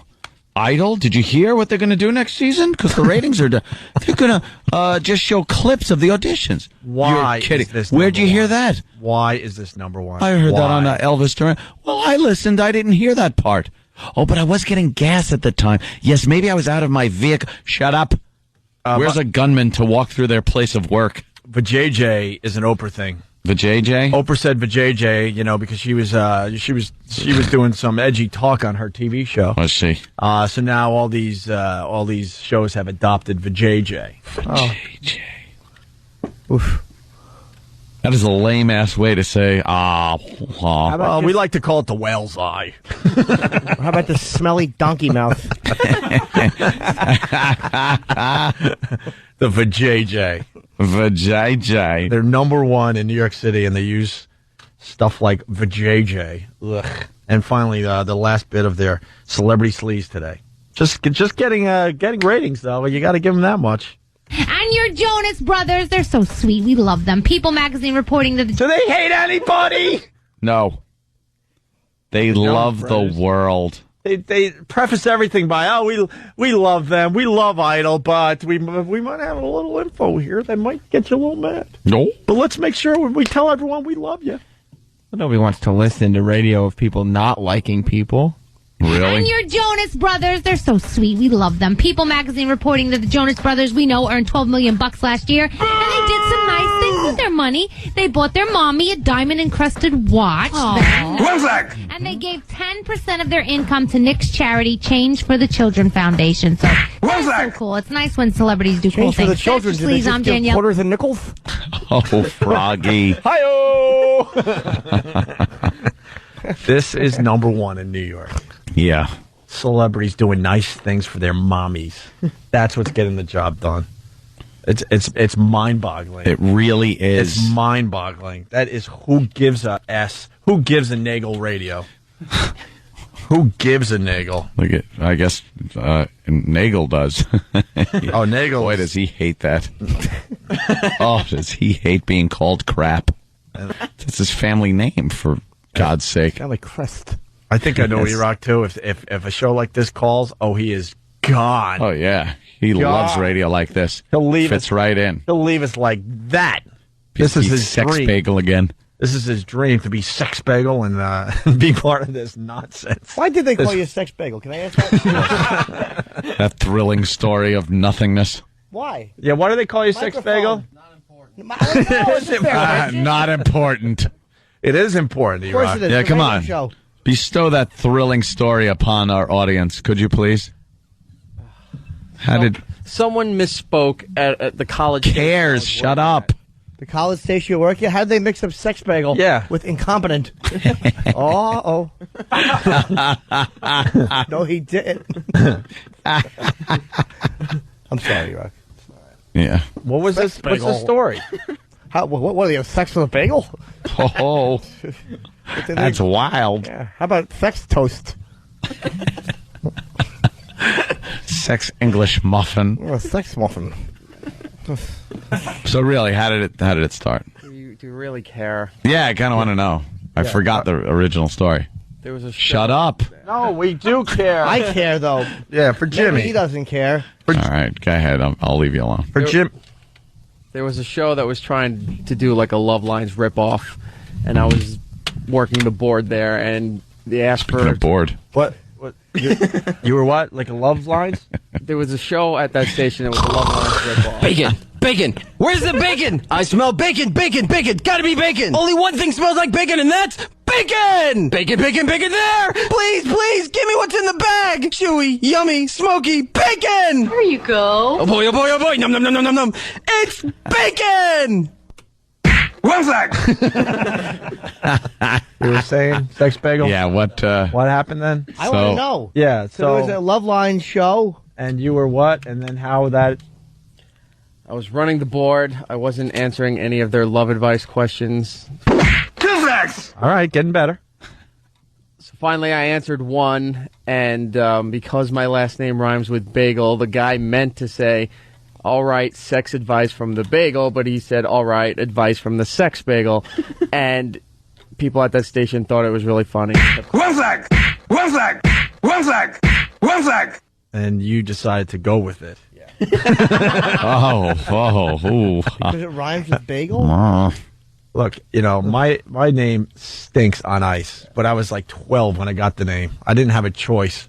I think when you're like 18. 18, you have a choice to say, look, I'm not going to acknowledge that you're calling me sex bagel, but somewhere in there you decided, hey, this could be good for me. But why the Interesting bagel? story, though. Why would they call you the bagel? Because it rhymes with nagel, or because you're doughy?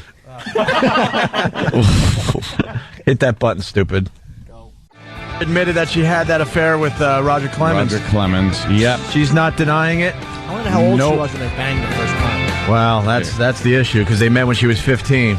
When's the statute over? And supposedly he went back to, or she went back to his hotel room the night they met, but Roger swears, well, I don't know who's swearing, actually. I don't know who said what, but basically they're saying they did not have sex that night, and that it was a bit later when she became a huge star down there in Nashville. Why is she talking about it now, though? Like, what is the purpose of bringing it up now? I think because the newspaper brought it up. How'd they so get it? she's, I don't know. Well, I don't know. I think Brian McNamee has something to do with it, and then and she's trying to get her career back going. So this doesn't hurt her in the least. Yeah, I guess so. There is a statute of limitations on that, right? Yeah, he can't get. Hopefully, he can't get in trouble for that, can he? Jesus. Well, he's more worried about his image. I mean, I don't think he's worried about steroids. Huh? He's got the steroids thing and another underage girl. Right. Whenever a guy knows too much about underage statutes, he's a pervert. Like, yeah, dude, they slept together. That dude, that only counts if she's 14 in Minnesota. Oh, all right, yeah. How did you know that? I know that. I looked it up. Yeah, I'm telling you, dude. If it's within 6 months and she's... All right. Give me a state, I'll give you the law. Come on. Yeah, these guys have way too much knowledge. Same joke twice. Yeah. Roger Clemens also may have had a relationship with a former bartender named Angela Moyers. The paper's reporting today as well. Oh. They're coming out Why with are they their just trying to wreck Roger marriage? Clemens stories. I don't know. I guess I wonder if people feel like he lied about certain things. They're going to kill his credibility. I mean, yeah, that's what it could. That's what people do now. It could affect his steroid thing because now they're looking at his credibility. Absolutely, Jimmy. Man who took lampshade lie detector seeks settlement. This dummy. This is an amazing story. The funniest story of the day. Of the month. A mentally disabled man who was given a fake lie detector test is still waiting for a settlement after 6 years. Pearl police admitted that officers, check this out, put a lampshade on Huey Granger's head in June 2002. Yeah. Granger had filed a police report claiming that his daughter was attacked by her boyfriend in their Pearl home. While at the police station, officers Keith Peterson and Jeff Thames gave him a fake lie detector test. Granger is adamant that 2 former Pearl police officers should pay for his pain and humiliation. He is asking for $2 million in a civil lawsuit against the 2 men. He's a retard. Six Flags! He's a retard and they put a lampshade over his head. Yeah, and told him it was a lie detector. And he's got a daughter? Yeah. That's frightening. It really is. I'm asking for $2 million tax-free in my pocket and my insurance paid for the rest of my life, Granger said Friday. He hit me in the back of my head and messed my neck up pretty bad and put a lampshade on my head with electric wires hooked to it. Looked better than his hairdo. Yeah, you know it didn't light anything up. That dull bulb. You couldn't even read by it. Actually, his lawyer stepped in because he originally sued for 8 lollipops.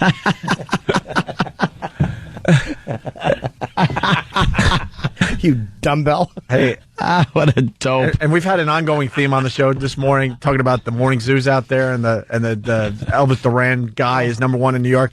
And the reason he's #1 in New York, he's not taking this angle on the story. Oh, I don't think so. If they're even reporting on this story, they're like, "Oh, you got to hear this. What happened to this man? It was terrible." We find it hilarious. He knew it wasn't a lie detector. He knew it was a life of the party detector. Oh, that lampshade on the head. Oh, what a fool. What a fool. Let me back up again. He hit me in the back of my head and messed my neck up pretty bad. Then put a lampshade on my head with electric wire. I can't get past that. That's great. I can't. And put a lampshade on my head with electric wires hooked to it. It was trying to shoot electricity to me and get me to change my story to what happened to my daughter. The incident was videotaped. Oh my God. Get me that tape. Is that anywhere? YouTube. What could be funnier than just seeing this lummox sit there The funniest part would be to look in the corner and see the shadeless lamp, just the bulb. Just the bare bulb, knowing the shade is being used for something hilarious. Like, it's in the corner, and then you pan to the left, and Dumb Bello is just sitting there with his stupid Siemens furniture hat. The incident was videotaped, and the city admitted the officers were wrong. Peterson and Thames were suspended, and both eventually left the department. Granger, who is mentally disabled, filed a lawsuit for civil rights violations. Federal judge ruled a few years ago that the city could not be held accountable for the officers' actions because there was not a documented pattern of history of abuse. They just figured they could get away with it. Yeah, one-time deal. How many retards you get in there, you can put a lampshade on. You can't do this every other day. It's hysterical. You know, you save this to do it one time only. Oh. I don't have nothing against them either, Granger said. I just hope they'll make up their minds and get this case settled because it's been going on too long. $2 million. They should just give him a bag of marbles and say, here's your $2 million. Thank you. Oh, boy. I go try to buy a house with it. Just waving a plastic bag of marbles at a real estate agent. Here you go, $2 million. No, these are marbles, dummy. They walk into Levitt's and he asks for the hat section. I need earmuffs. He's got 2 doilies on the side of his head. This guy's a boob. Oh, what kind of an idiot? He's awful. His hands are chilly, so he puts slip covers over them. A horse's ass. Let's people put a lampshade on his head and call it a lie detector. How did you not what did you think you just had? Did you, like, when they did that, did you think, oh my God, I've had lie detector tests around my house my entire life? Everywhere I go, there's lie I've been detectors. lying my entire life. Oh, no. Hey, can we get a lampshade for E-Rock? Oh. E-Rock, would you try it out as our stunt boy today? What? Why?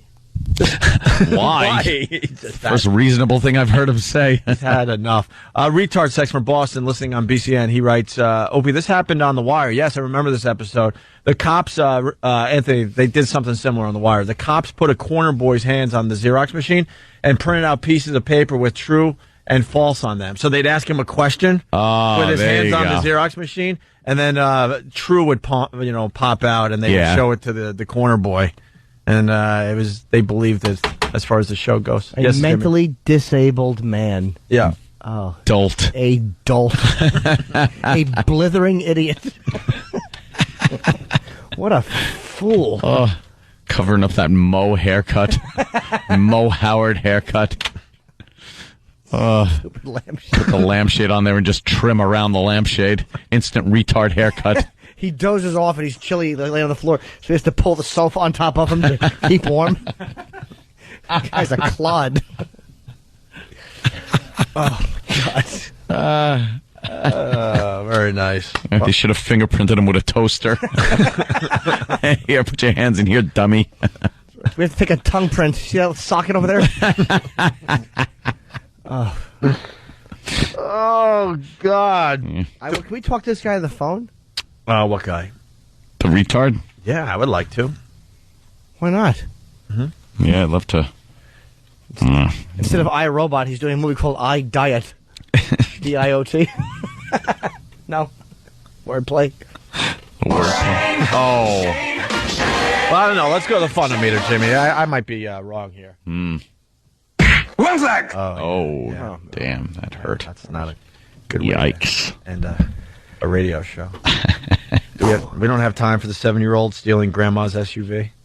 Another hilarious story. Maybe we could sneak it in really fast. What do you say?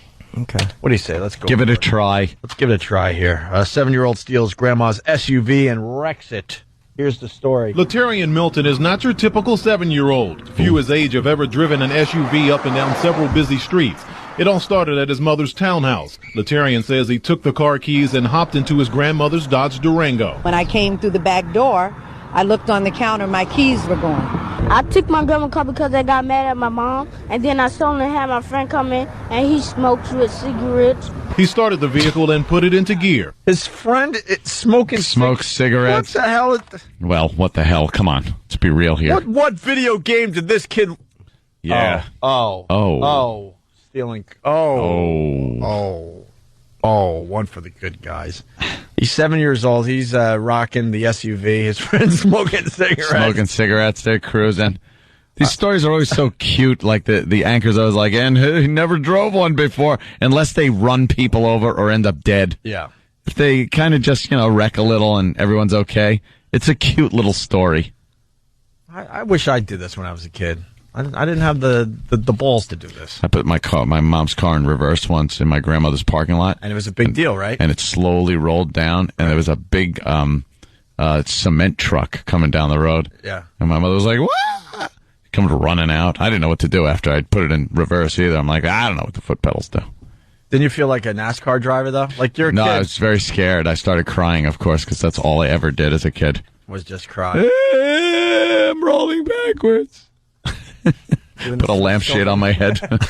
Well, they say that this kid driving the SUV actually did run into a man who was standing in the middle of the street with a red pom-pom hat claiming to be a traffic light. Let's learn more about Latarian Milton. Friend come in and he smokes with cigarettes. He started the vehicle and put it into gear. I yanked the thing. And off they went. Two 7-year-olds alone on the road. Latarian drove several miles through Lake Park and Palm Beach Gardens. We got the one call that I told you about of a driver in the vehicle who looked too short to be able to see over the steering wheel. Along the way, he ran over 2 mailboxes, hit 2 parked cars in a Costco parking lot, and struck 2 moving cars near Walmart. What video game did he learn this from? Knocking over mailboxes. Right, these kids were rocking. What we're dealing with here is a complete lack of respect for the law. Let me have a Diablo sandwich of Dr. Pepper and make it fast. I'm in a goddamn hurry. I'm in a goddamn hurry. This rules. A little more to the story. I want to do it because it's fun. It's fun to do bad things. To drive into a car. So did you know that you could perhaps kill somebody? Yes, but I wanted to do hood rat stuff with my friend. I want to do what? Hoorah stuff? Hoorah? I don't know, but this kid should be incarcerated immediately. He's a lost cause. He's just a kid. A lost cause. He's just a He's kid, not Anthony. being... First of all, is it his grandmother's SUV? Cute. He's a cute little kid. He lives with his grandmother? Is that what I'm led to believe? But he was mad at his Of course mom. he does. Where's his mom? He's What just a prison is she in? Or what friggin'... I think that was hood rat stuff. Is it? Thanks, Nick Carter. Hood rat stuff? Oh, okay. Danny, are you mad that he blew up your spot? No, that's all right. Yeah, but Wait, no, hold on. What happened? wait, what happened? Nick Carter's black, so, he's giving us a little knowledge from the black community. What's hood? What we need. What does hood rat mean? So just a hood rat. Kid in the hood. No, he said, I want to do hood rat stuff. I play Led Zeppelin for a living. I don't know. Danny. Danny. Danny, come in here because we're almost done. Did I piss him off? I don't know. No, I don't think so. I think you did. No, I don't think so.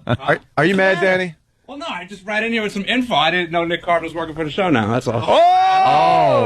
Oh.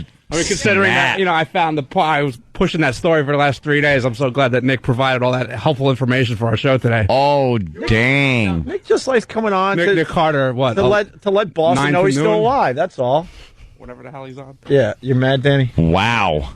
What does hood rat It mean? just annoyed me a little bit. It's just ghetto stuff. We know. Nick told us. Oh, sorry. That's old hat. Come on. What are you talking about, Danny? Why does he know anything about it? We got to get to the other story, so the affiliates go back to music. Well, did you know that you could perhaps kill somebody? Yes, but I wanted to do hood rat stuff with my friend. It all ended on Investment Lane and Consumer Drive. That's where Latarian hit the curb and sideswiped the sign. The SUV took most of the beating, snapping off one of his axles and wheels. A grandmother's rage. I want to whip his behind. That's what I want to do right now. If I thought they wouldn't take me to jail, I'd whip his behind right now. Don't do it. Then don't do it. Let him just keep doing it. This is a criminal in the making. He's just an adorable little boy. Stop it. He is not. He's just acting you out hear a him? little bit. Acting out? He wants to do it because it's fun? Yeah. Oh, you could have killed someone. I don't care. Doing hood rat stuff with my We all friends. did stuff like this at 7. No, we didn't. Yeah, Jimmy's cute. He's just being a Cute. lad. He's as cute as a little button. Where's his mother? Where's his father? I don't know. Where are they? Maybe they're working hard. Where are they? Kids do this stuff. Kids do the craziest things. These are the problems that should be addressed and dealt with in this country because this is one of the major issues that are destroying this country. He's just a little boy. Little boys taking little boy things? No. Fast forward a few years. Yeah. I'm going to do hood rat stuff. Yeah, Yeah. Yeah. Just being a little boy. Yeah, you grow out Slinging of it. rock. You grow out of it after No, a you while. don't. Yes, you do. That kid needs some severe discipline right now. He's just a that little boy. Stupid grandma ain't gonna friggin' do. How come when they put these kids with the grandma, they grow up horribly? Grandma can't dish out the discipline. Just being a boy. Even to a kid. Just a cute little boy. Went for a ride in the truck. He's like smoking cigarettes. Just being a kid. You know. Yeah. Who didn't do stuff? I mean, I didn't steal a car that anybody didn't have access to. I probably would. Yeah, just innocent stuff to get. At 7, you'd have stole a car. You don't realize consequences. You just know you're going for a ride with your friend, being big boys. Oh, Jesus. You don't realize it's like he was 12 trying to run people over. He hit a couple of mailboxes. He will be. Let's get back to the story, Ann. We got to get out of here. Whip his behind right now. You don't think he should be punished for all of this? Just a little bit, no video games for a whole weekend. And one unusual story for police. Are you sorry? You understand that now your grandma's going to have to pay to have those cars fixed because you hit those cars. Can my mom help her? The grandmother has custody of the boy. Palm Beach Gardens police say they do plan to move forward with charges of grand theft against the 7-year-old. He's obviously too young to go into any type of juvenile facility, but police say they do want to get him into the system so they can get him some type of help. He's 7. There you go. Run him through. Run him through the system. He's just a little kid. Run him through the system. It's adorable. Grandma's raising him, She's right? done the best she can. How cute was that? Can my mom I'm sure help? Mom would raise him, but she's too busy working hard. Yeah. To get Where's the bills Mom? paid. Yeah. He's just a little boy. Can Mom help? No, she can't. That was a cute question. I don't know. That's a cute little story. How much money can she pull in on her back? Just a cute little story. Yeah, real 7. cute. Just 7. We're doomed as a nation. He'll grow doomed out of it. as a nation, people. Doomed. He wasn't mean. He was just being a little kid. It wasn't like he did it to be malicious. He's just being Yes, a he kid. did. He did it to be a hood rat. He said, "Could my mom help?" How cute is that? It's a cute question. All right, that part was kind of cute. It was very cute. That shows you right there. What should your punishment be? No video games for a weekend? Yeah. That's a big punishment to him. You do that for spilling something in your house. Spilling No it. video games. Get in your room. Not for stealing a car and sideswiping other cars. That should show you that he's 7. He doesn't. Yeah, he's too young to know, Aunt. Come on. Okay. Come on. You got to give him a 7-year-old. Can't wait till he's got a gun up your nose as you're trying to get to your car. Oh, wait till he's 9. Nick Carter is next here in New York City. Yes. Maybe Danny can come in and do some breaks for him. Adam 12 in Boston, right? Who's on next in Buffalo? It's the Opie and Anthony Show. XM 202.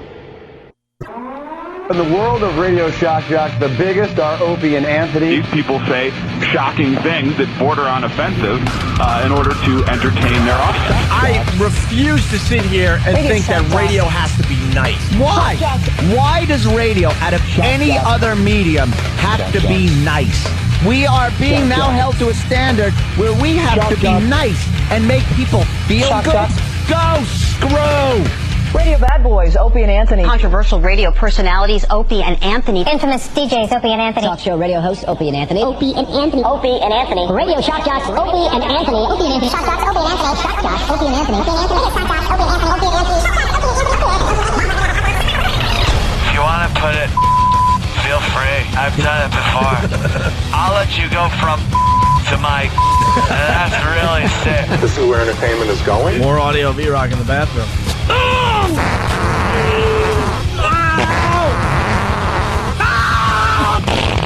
They are sick freaks. Can you pop this? I want to see something squirt out. Aim it over there.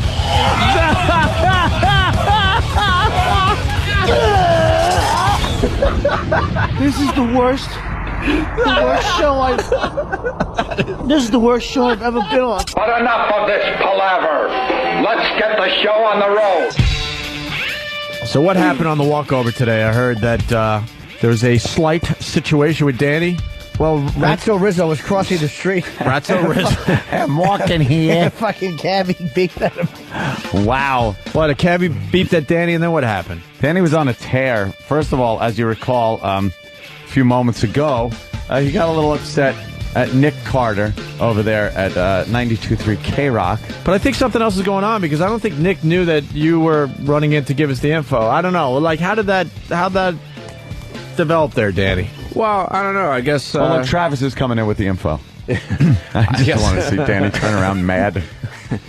I don't know. I guess when someone's sitting in front of a live microphone, they obviously have nothing to say. Oh, yeah, okay. So it wasn't so much that he came in. Like, it kind of annoys me that he runs in there. Like, he never kind of has anything in the first place, but whatever. I mean, so come on. What does he do? He doesn't fucking have anything. He's a shitty music jock on a shitty radio station. So anyway. And then he fucking, I obviously know what's going on with the story because I run in there. When you guys didn't know what the kid said in the clip. Well, to back up even further, like Danny, during one of the breaks, we love taking you inside this crap. Danny, in between breaks, we check in on everybody, and Danny reminds me, hey, this is a really good story. You really should try to get I've been pushing it because, I know it was good. You know it's going to be good, and we're going to make something out of it. But anyway, okay. So you were all over this. This was your little baby. And that wasn't even the half of it. What really just annoyed me was how stupid Nick Carter had to come in and then rip the microphone out of my face. Like, there's at least 3 other microphones he probably could have used to say whatever he needed to say, and if he got the information out before me, big deal. But he physically ripped the microphone out from my mouth. Disregarding you, basically, that you were sitting there. To chime in, and what did he add? He was just explaining what hood rat means.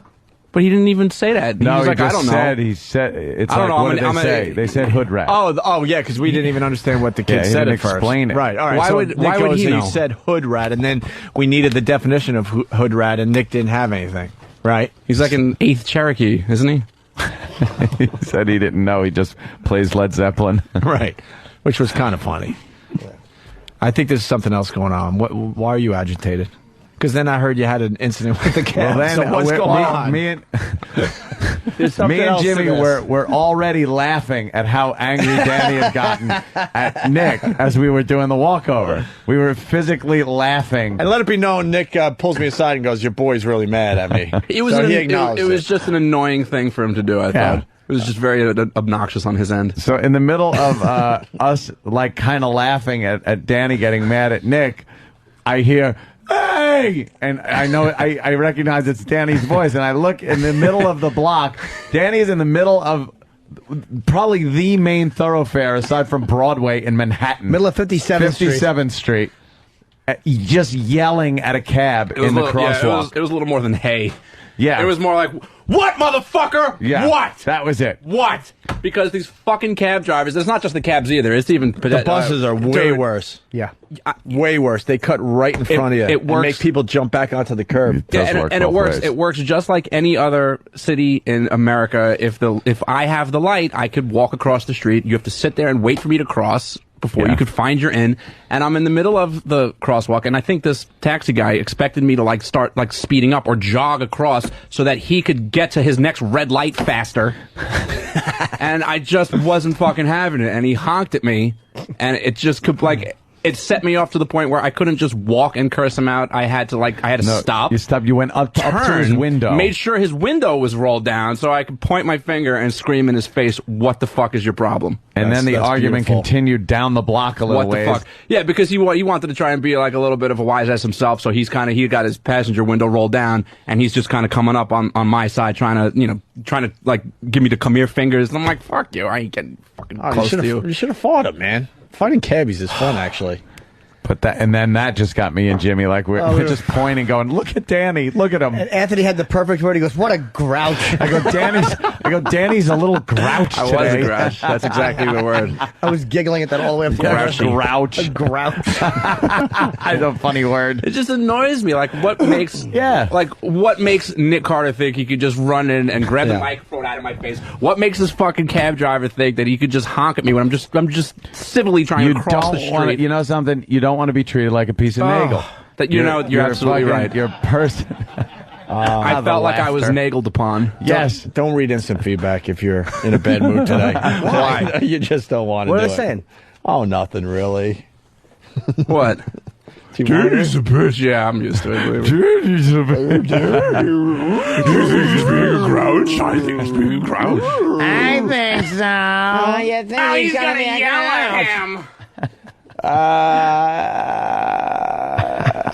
Well, Punch Rock Groin from a fine website. Punch Rock Groin? He writes, when Danny said he must know better. When Danny said Nick didn't have anything, was he referring to alcohol poisoning? And then he got a Danny roll, so far so good. Yeah. Fast Freddy from Jamaica Station. Who the fuck is Danny to be talking shit about Nick Carter? Danny's a fucking nobody. Yeah, you don't like me. Yeah, I only work for one of the biggest radio shows in the country. Thank you, sir. I'm a nobody. Who doesn't like Danny? Fast Freddy doesn't like you? How do you guess. know that? I don't know. I think I recall seeing some negative. Oh, really? Yeah, it's cool. Really? And Fast Freddy's obsessed with you at this point. He's like a stalker, like Uma's got going on these days. As a listener, I'd much rather hear Nick than whiny douche Danny. Well, you know what, Fast Freddy? By all means, you could turn off XM, and you're from Jamaica Station, so you could gladly put on K-Rock and listen to all the fucking horseshit that Nick Carter has to tell you today. Ooh, wow. He told Fast Freddy. There you go. Stephen S. from Bayshore. I think he's kidding here, but he does say Danny is the angriest of the Keebler elves. Oh, they like that one out there. Thank you. Congratulations to Nick Carter for being relevant where Danny couldn't be. Scott Martin from Japan. Yeah, well, Scott Martin wasn't in the fucking room. He didn't see me standing in front of a microphone with the pot on, and then Nick Carter just rudely grabbing it out from my mouth. Do we have that audio? Because it did seem kind of. I was surprised Danny got mad, but I wasn't paying attention. I don't think we need to read anymore. You've heard enough, right? Or no, I like it. All right, Ricky M. from Massachusetts. I think Danny has a crush on Nick. That's why he got really upset. Maybe we should kiss on Ron and Fez and make everything better. Aw, that would be nice. Ithaca Kid writes, what does Danny do besides complain and act like he is some kind of radio god? Danny's an overgrown intern. Yeah. Overgrown. Oh, I'm 5'7". Nothing overgrown about me. All right, why don't we turn off the feedback? Because now they're really just getting ugly. Well, you know what it is? Just to be ugly. I don't get very vocal, I guess, on the air until something really fucking pisses me off. No, you're just you're a little uptight today. Uptight? I think so. You're really? a little on edge, yeah. Well, a little bit. It's okay. People get frustrated. Are you upset today? Nah, it's just, the rain makes me mad.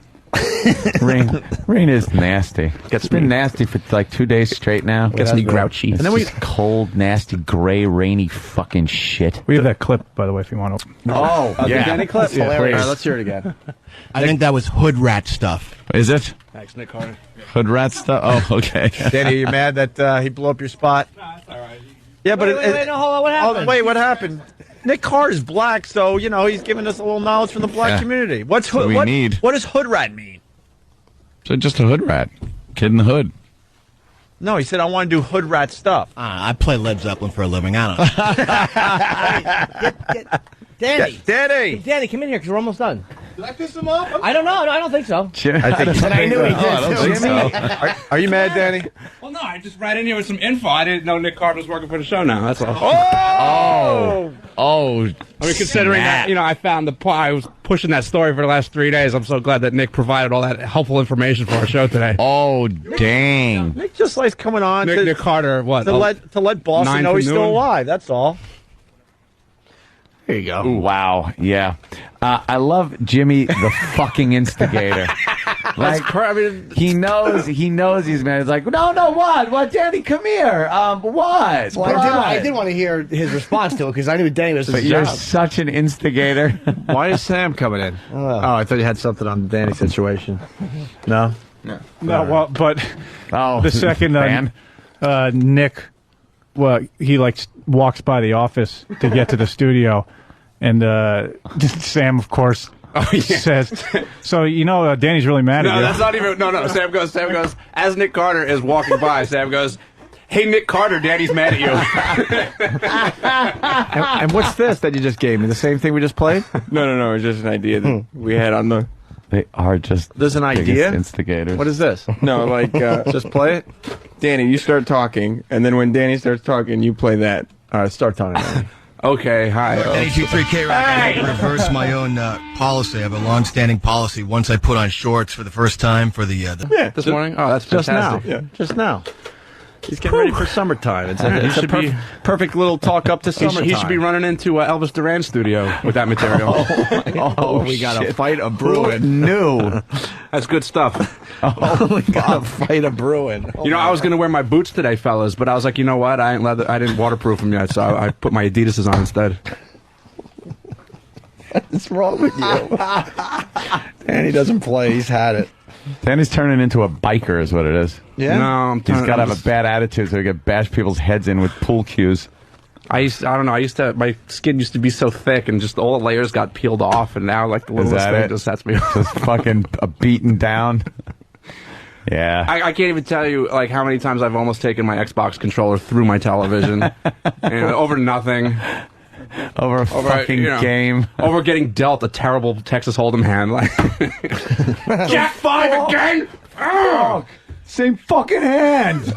Yeah, how many times have you yelled that at the fucking computer? How about you shuffle this, Mr. Computer? You can play Hold'em on those games too. I actually might get that for the fucking PlayStation. Yeah, you can get all these cool, downloadable arcade games. You go online and play with people. It's on PlayStation too. Yeah, PlayStation has their own kind of version of it's on Xbox. The Xbox Live is like subscription based. I think it might be free actually on PlayStation Network. But I wish I had a Wii. I wish I had a Wii, but I have to cut off my dick and turn it into a vagina. I was with you, but I ended up playing the Wii. And it was kind of fun. Wii. You're not really doing a lot of thinking, but it's a good party game when you're just hanging around with some people drinking some beers. I wouldn't be playing it every night, but as a goof every once in a while, it wasn't bad. It wasn't bad. I got to be honest. What? The Wii, the bowling, the Tiger Woods, the tennis with the big-headed people is pretty fun. The Wii's not only fun; it's fun for everybody. Yeah. Oh yeah. Thanks. Kids and the elderly. But it's a good game to socialize with. I heard on the fan. Top-selling console because only the kids and the elderly are picking it up. We means family, doesn't it, Fan? It sure does. That's in Dillette somewhere. Should be OUI, as in we. Like, are you a faggot? We. Thank you. A little French joke. Thank you very much. Got a few people that came to check out the show, even though it's raining here in New York. I appreciate that. He's dressed like the fucking jock in every 80s movie. Sorry. There's another fight of brewing, but Pat Duffy's not here. So do we save this audio? Do we play? What do we do? That's all right. I got the info on this one. Yeah, right. Yeah. He's doing that bit. Should we play the audio and then we set it up for when Pat and Tony will be here at the same time? Sure, I guess. A bit of a problem. Tony is out. The audio right audio is. I'd be interested to hear a little bit of that. We got some trouble brewing, as we like to say here. Sam and Than. Than and Sam were doing their radio show this past Saturday night, and there's been a fight of brewing between Pat Duffy and Tony. They're two guys that have worked for free way past their internships. Sure. Both valuable. How long have these guys been working? Who knows? They get into it, I think. I think Tony's been here for about 2 years, and not Pat one Duffy's paycheck. A year and a half. And Pat Duffy, not one pay. Oh, yeah, Pat Duffy, it's easy. The eggnog thing, about a year and a half ago. Yep. All right, and it all came to a head on the Than and Sam show this past Saturday night. So you got Tony says Pat Duffy's a super fan. Pat tries to defend himself. Here we go. I'm not sure I don't have a typed out track list like that. I just have numbers. Boy. I bet Nick Carter would have it. He sure would. After his shorts break. That cabbie would have it. The cabbie. Track 1. Here we go. That's not one. This is all fucked up. Oh my God. Sam, is it one is three? Daddy, Thank you. You just defended yourself, though. Pat Duffy's a little bit of an attention horse. A little. Hold bit, on, wait. No, Pat Duffy's not attention horse. He's just a super fan, and he loves O&A, and I don't blame him. We all love O&A. It's why we work on the show. I know, and he wants to impress him. That's fine, But I mean, there is a difference between a producer, somebody who can produce content and make the show work, and a super fan. Oh, there is a difference. Absolutely. Pat. I think that's totally unfounded what he just said. I don't unfounded. First of all, let him. You got to let him. That's not an argument, Tony. You're just telling him to shut up. So that was the beginning. It gets way worse. In this next track, you're with me, Danny. Yes. All right. Tony explains why he should be hired over Duffy. Who do you think would be the better hire, you or Duffy? Why would you even ask that? I got to know because there's a lot of friendliness going on, but we have to because it's been a while since somebody got hired. Odds are with the merger. Sam, I've been here since you've been a fucking intern. Since you've been an intern, I've been working here. Right. And working side by side by you guys and Travis and everybody else. Yeah. And fucking, I haven't heard one bad thing said about me, and I've been fucking... That's why there's a website, Tony for Miscongeniality, because everybody loves you. Well, whatever. If I love Pat, if Pat gets hired is the day I quit. Ooh. Put it that way. Pat? Okay. What do you? I mean, would you quit if Tony got hired? No. That was the clip. They're getting into it. Yeah, we can they're feel it building brewing. up. So far, not really a fucking knockdown drag, but I'm sure. The beauty is that we don't even have a job to offer either one of the guys, but No, they're they're already fucked. positioning just in case one of these guys drops off and moves on. Right. We already have way too many guys on staff. Well, which is well, not way. which has been acknowledged many times by Ron Bennington.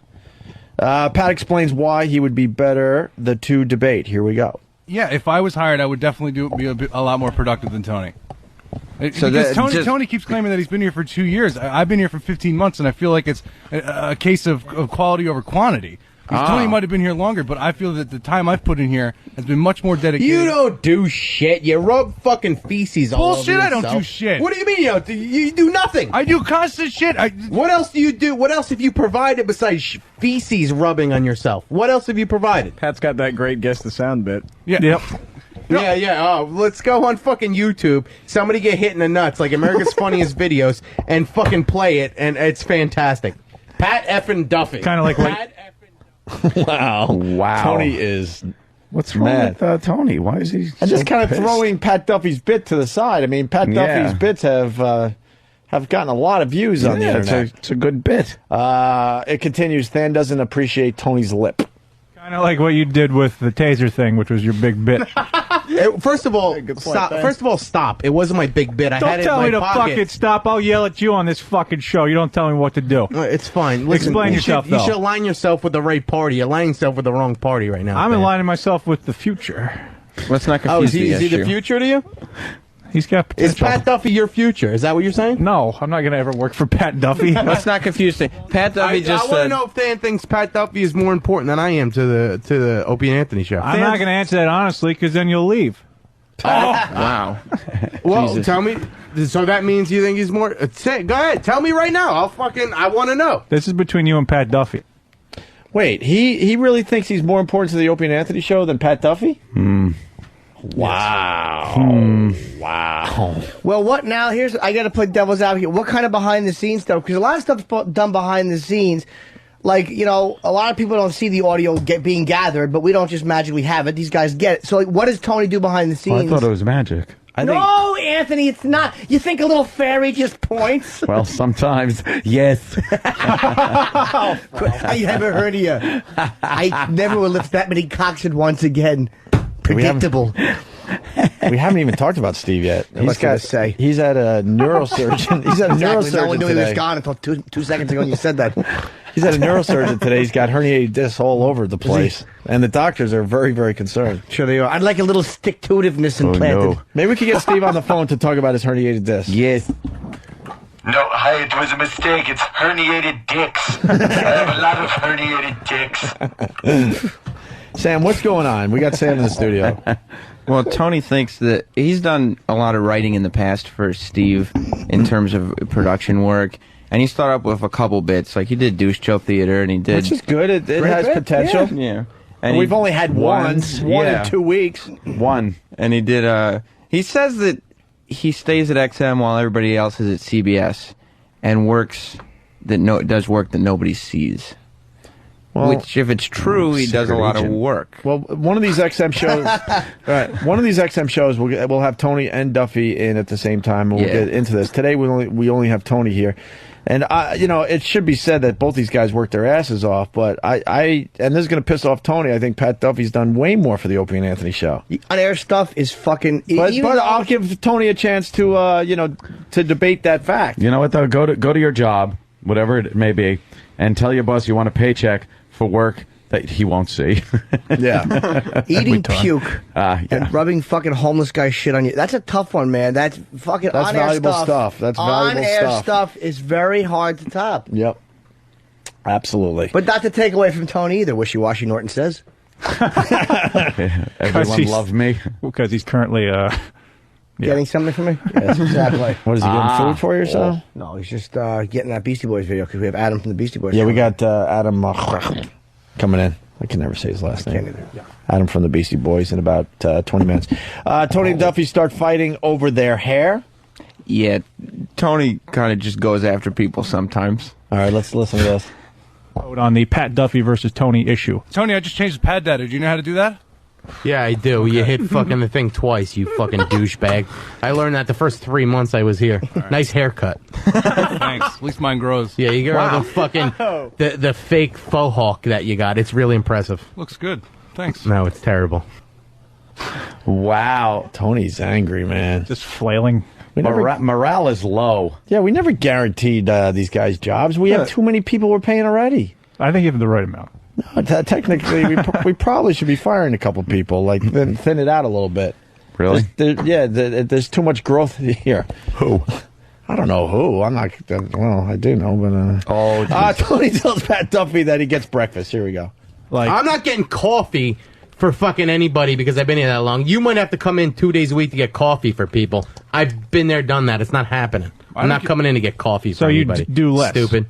I don't get coffee. You do get coffee. You got me a fucking, you got me like a egg sandwich 2 weeks ago, you fucking lying scumbag. You're a liar. You come in and ask me what I want for breakfast, motherfucker. Because I'm an intern. It's my job. I'll ask anybody to do that. Because I have fucking stay in this place. That's why. Would you ask? And by the way, Tuesday when I come in, I want a pork roll, egg, and cheese, asshole. I don't care if you have to go to Jersey for it, because they don't make it in New York. Go to Jersey and get me a pork roll, egg, and cheese, Speaking of Tuesday. Oh, my God. I like that. You got me coffee the other day, you fucking scumbag. That was so over the top and unnecessary. He's talking about how he got him something, too. You did that nice thing for me, you fucking piece of shit. You fucking scumbag. That's great. It's this. Now we're rocking. Tony threatens Pat Duffy and starts making dad jokes. Speaking of Tuesday, Than last week told me, hey, we don't have any interns in on Tuesday. Yeah, and I was in last Tuesday, and shut the fuck up for a second. Don't tell me to shut the fuck up. I'll come in there and slap the shit out of your fucking mouth. I dare you, guys. I fucking dare you. Guys, let's not get physical. I fucking dare you. I'll destroy you, you fucking asshole. Who do you think you are talking to me like that? We're not about who can beat up who. Who do you think you are in there? We're about whose dad can beat up who. No, we're about... Well, tell your dad to keep calling the show up until you get hired. That's okay, so Tony... Leave my dad out of this. Yeah. All right, enough you with and the your dad. dad. Hey, fuck you! Yeah.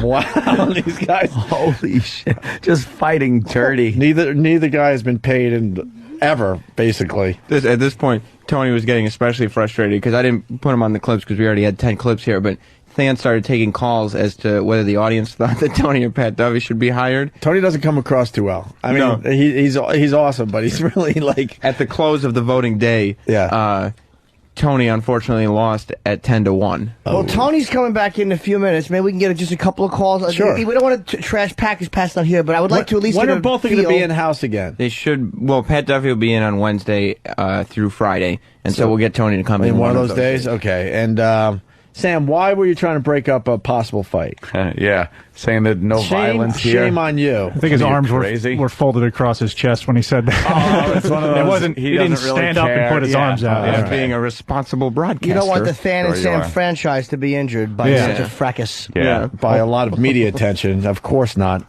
Tony says he shouldn't have been brought on earlier. He should have been brought on earlier, and says that he could have spent the time doing his bit properly. Yeah, his bit was to find an online date and bring her in on the show, because we established on the previous show that he was going to start online dating, and since there's so much time between the shows, we figured he could get a date and bring her in, but he didn't. Okay. And so he had failed his first bit, so that's when we started talking to him about the Tony versus Pat Duffy situation. All right. And don't tell me to come in. I came in like fucking took the 7:30 train. I'm here by fucking 9. And this shit happened. What else? What were you going to do from 7:30 to if you waited for a later train? Probably get online dates. Boom. For right there. Our show. Right in your face, right? blaming you. Right in your face, Tham. Could have brought an online date, girl. Yeah. But you didn't. You texted us today saying, sorry, I blew it. Thanks for fucking texting me back, too. Sam texted me back. Thanks for texting me back. Wait, you what the fuck, Tony? You were too busy to text me back, too, by the way? Yeah, I don't know. Believe it or not. Yeah, I texted you at like 5. You couldn't text me back at 8 And say hours. what? You fucking suck? Say, okay. I gave you a heads up so you knew what to do. Yeah. We salvaged it. No thanks to you. Yeah. Well, I'm supposed to say thanks for making my job harder. Wow, he was pissing you off, too. Yeah, it kind of devolved into Than versus Tony for a little while. Oh, really? Too. Yeah. And then Tony asked to leave. What's that about? he was tired of being disrespected after the 10 phone calls, and he thought me and Than were throwing him under the bus. So you beat him down pretty good, and you get this, right? I do appreciate you sending the text. So All right. You know what? Fine. I'm going to say fine. Good. That's what I'm going to say. That's right. Appreciate it. Play my outro music. I had enough of this garbage. Nope. Play it. Nope. I don't want to ever come back. Play it. Tony, I don't want to see you go. Play it. Play me the Pat outro. Duffy, do not play that music. Duffy, you know you want to hear it. Play it and I'll never come back. Don't play it. Nope. Play it. No. Stop stroking your faux hawk and play it. No. Wait, a guy that doesn't get paid has outro music? Well, we gave him a theme song, so he has intro and outro music. It's an integral part of the Stan and Sam show. Experience Music. This is it? Yeah, that's it's fantastic. It's so he just comes lumbering into the studio. Too good. And then finally, Tony says Stan and Sam should have Pat Duffy start doing the show with them. What's this about? He basically said, stop having me and put Pat Duffy in my chair. He was very frustrated. Okay. Let me tell you something. I appreciate what you've done, putting me on or whatever. I think like I'm an integral part of the show. You're a part of the show. All right. Fine. That's fine. That's fine. Sam's integral. I'm integral. I think it ends there. All right. That's fine. That's your opinion. Pat, how do you think Tony's been doing on the show? I think he fell apart in the last couple of minutes. Yeah, why don't you have Pat Duffy on here for 15 shows, see how he does. Have him on here. He's the new guy. Okay. He's the new guy. And then we kind of... And that was it? Yeah. And that's where we've left it? That is. Have they seen each other since? No. Really? And we had to talk down Tony for like... He made us talk to him for like an hour after the show. About being disrespected and this and that. Oh my God, what's wrong with him? Where is he? Is he here? He'll be here. If he's grabbing something from the store, he's on his way back. What is he getting? Something from the Beastie Boys. Oh, He's that's like right. But he'll be back shortly. Yeah. Who knew he had such a fucking stable of kooks? Yeah, it's a little weird. That's our fault. We should have had these guys all on the air more. They're all fucking psychos. Yeah. Danny's having a meltdown. Fucking San and Sam are just pricks. Tony hates everything. Who the fuck knew? Who knew? What a stable of fucking wackos. The Whack Pack. Thank you. They are like everyone's got mental problems. Oh, they're all severe. fucking out of their minds. Mm-hmm. What's wrong with Tony? I don't know. Who knew Tony was so angry? You get him rolling just a little bit because he's trying so hard to be friendly with everybody and for everyone to like and him. you can tell he's not a friendly, likable guy. No, he's a douchebag, which is great. He's frustrated that he's not hired. Yeah, in a but big it's way. obvious that there's a log jam here. So, like, when we were in his position, you got to like look around for other radio jobs. I hate to see someone like him go, but he said he's tried. He's most frustrated that there's a possibility that if an opening did appear, he wouldn't get it and somebody else would because he thinks his tenure here, you know, he's been here 2.5 years, whatever. Right. Okay. Well, it's an ongoing story. We'll get both those guys in studio in the very near future. We got to take a quick break. We got Adam from the Beastie Boys. I just heard he arrived. We'll get him on the show next. It's Opie and Anthony. The Opie and Anthony Show presents Sex Advice with Jim Norton. Build up that immunity. Keep fucking them without bags. You want to be a fucking man or you want to live in a dress the rest of your life? How's your body ever supposed to learn what AIDS looks like and reject it if it doesn't see it? Stick it in her ass without a condom and then laugh about it later. I'm good. Can't complain. Good. What's going on? I'm a huge Beastie Boys Hanging. fan. I just want to say right off the bat, huge. All right. And it's about time we get to talk to you, my friend. Yeah, you can pop your headphones on because I'm sure listeners are going to be calling all in right, all right. and going, you know, I'm a huge fan. All right. So what do you got going on these days? Well, I just finished this documentary on high school basketball players. So that's why I'm up here. I'm promoting that film. Mm-hmm. What's that one about? It's called Gunning for That #1 Spot. And it follows 8 of the top 24 high school basketball players in 2006 as they prepare to step on to the Rucker Park courts for the top high school players game, right? Yep. Very, very Personal interest, something you've been interested in? Yeah, I mean, I actually didn't know too much about it going into it. A friend of mine was organizing this all-star game, this high school all-star game, and he was trying to get he's asking me for advice on how to document it, and I was just throwing out ideas about how to document it, and like before you know it, I was doing it somehow. All of a sudden, it's your project. Exactly. You probably had the ability to bankroll it more than your friend too. Maybe so. Yeah, Maybe that might be that might have helped.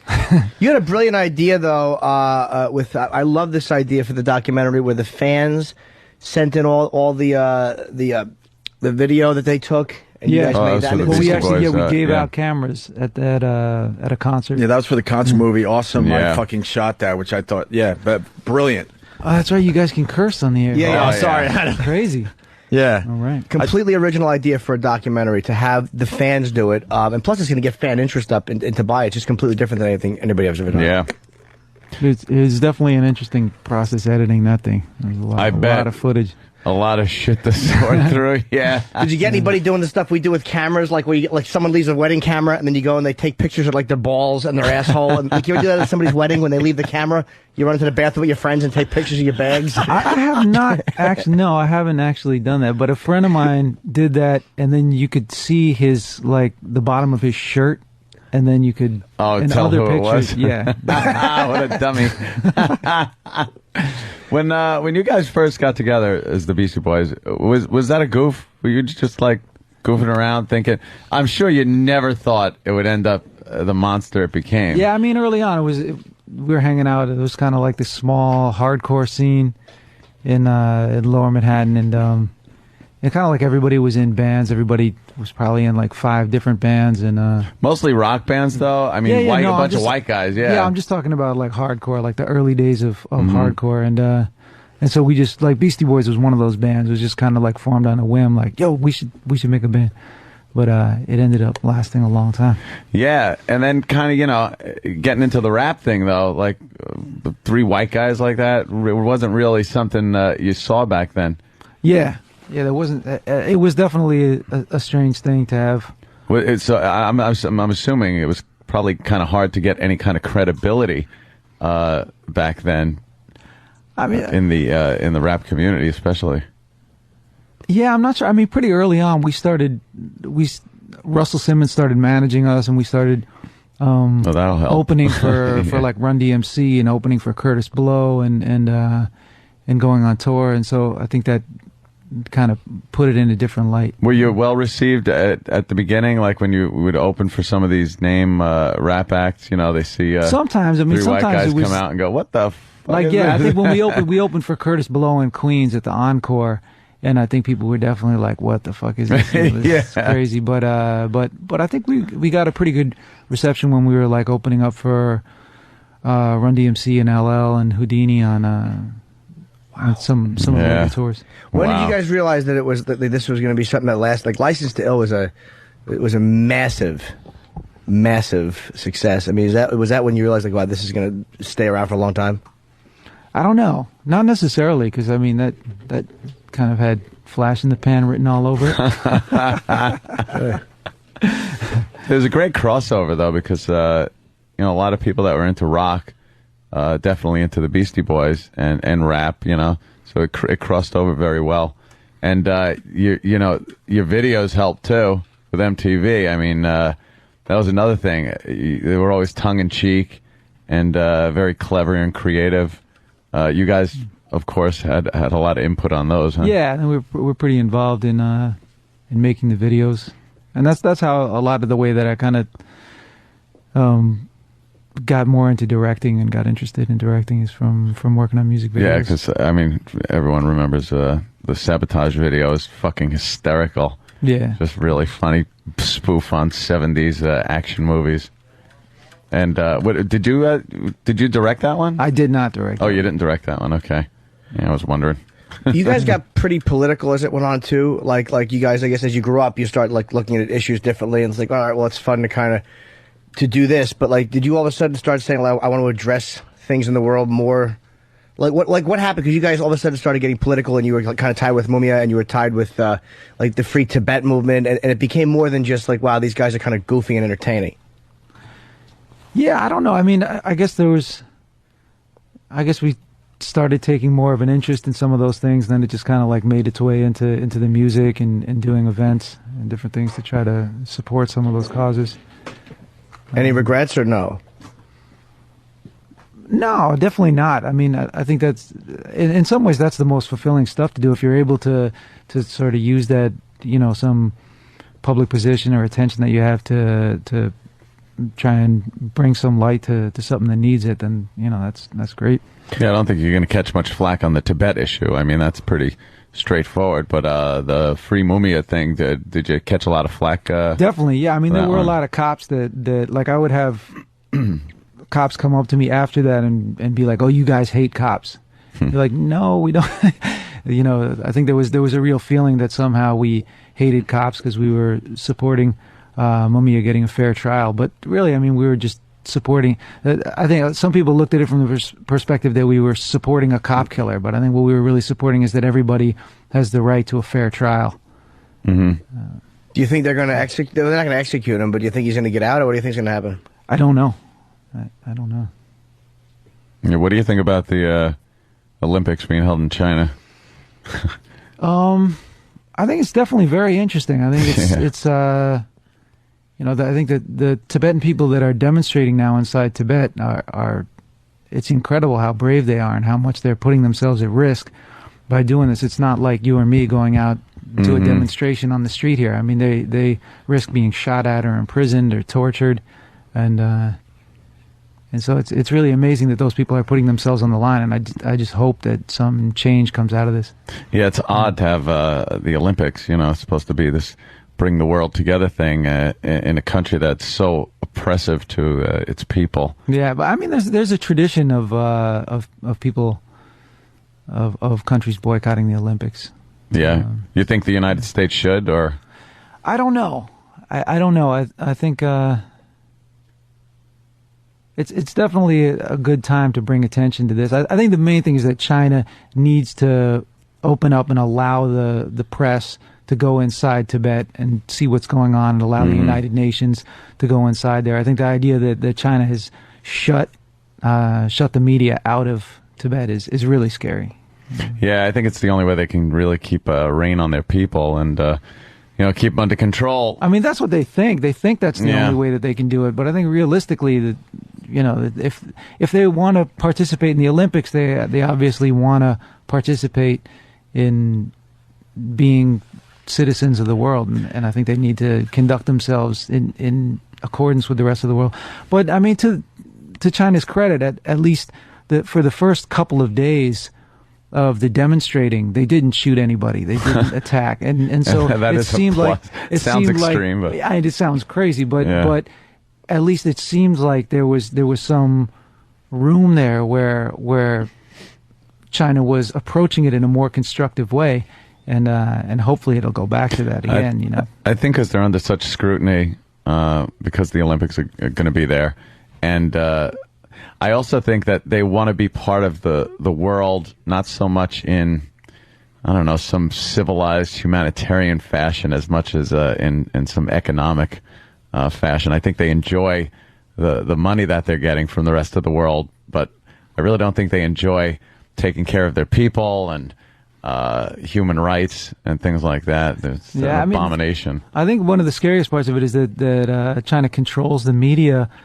so much, and so they were just running there were some isolated incidents where Tibetans did attack Chinese people or burn Chinese stores inside Tibet, but I think there were just a few incidents of it, but the Chinese news kept running it over and over and over again in China, and it built up a lot of animosity from young Chinese people in China towards Tibetans, and then it's building all this racial tension, and so I think it's definitely going on a real negative path, and hopefully China needs to loosen up on the media front. Yeah. You still as physically involved with these causes as you were when you were a little younger? Or? I still go to demonstrations, and yeah, I mean... But you think it out a little more now that... Because I know, you do certain things when you're younger, then you get a little older, and you're like, yeah, do I really want to go to jail for this tonight? I'm kind of busy. I would. I'd be willing to go to jail for it if it was the right time and the right place. If it seemed like it was really going to help the situation and what's going on over there. Yeah, the other guys in the band back you on a lot of the stuff, or yeah, they go, dude, what are you doing? Come on, we got a gig. No, they've been really supportive. Yeah. Are you the most political, or is it kind of like all three pretty fairly equal partners in it? I think we're all pretty interested in political things. I think maybe more specifically Tibet is something that I took an interest in, but I think those guys also have similar feelings, and about other things in the world.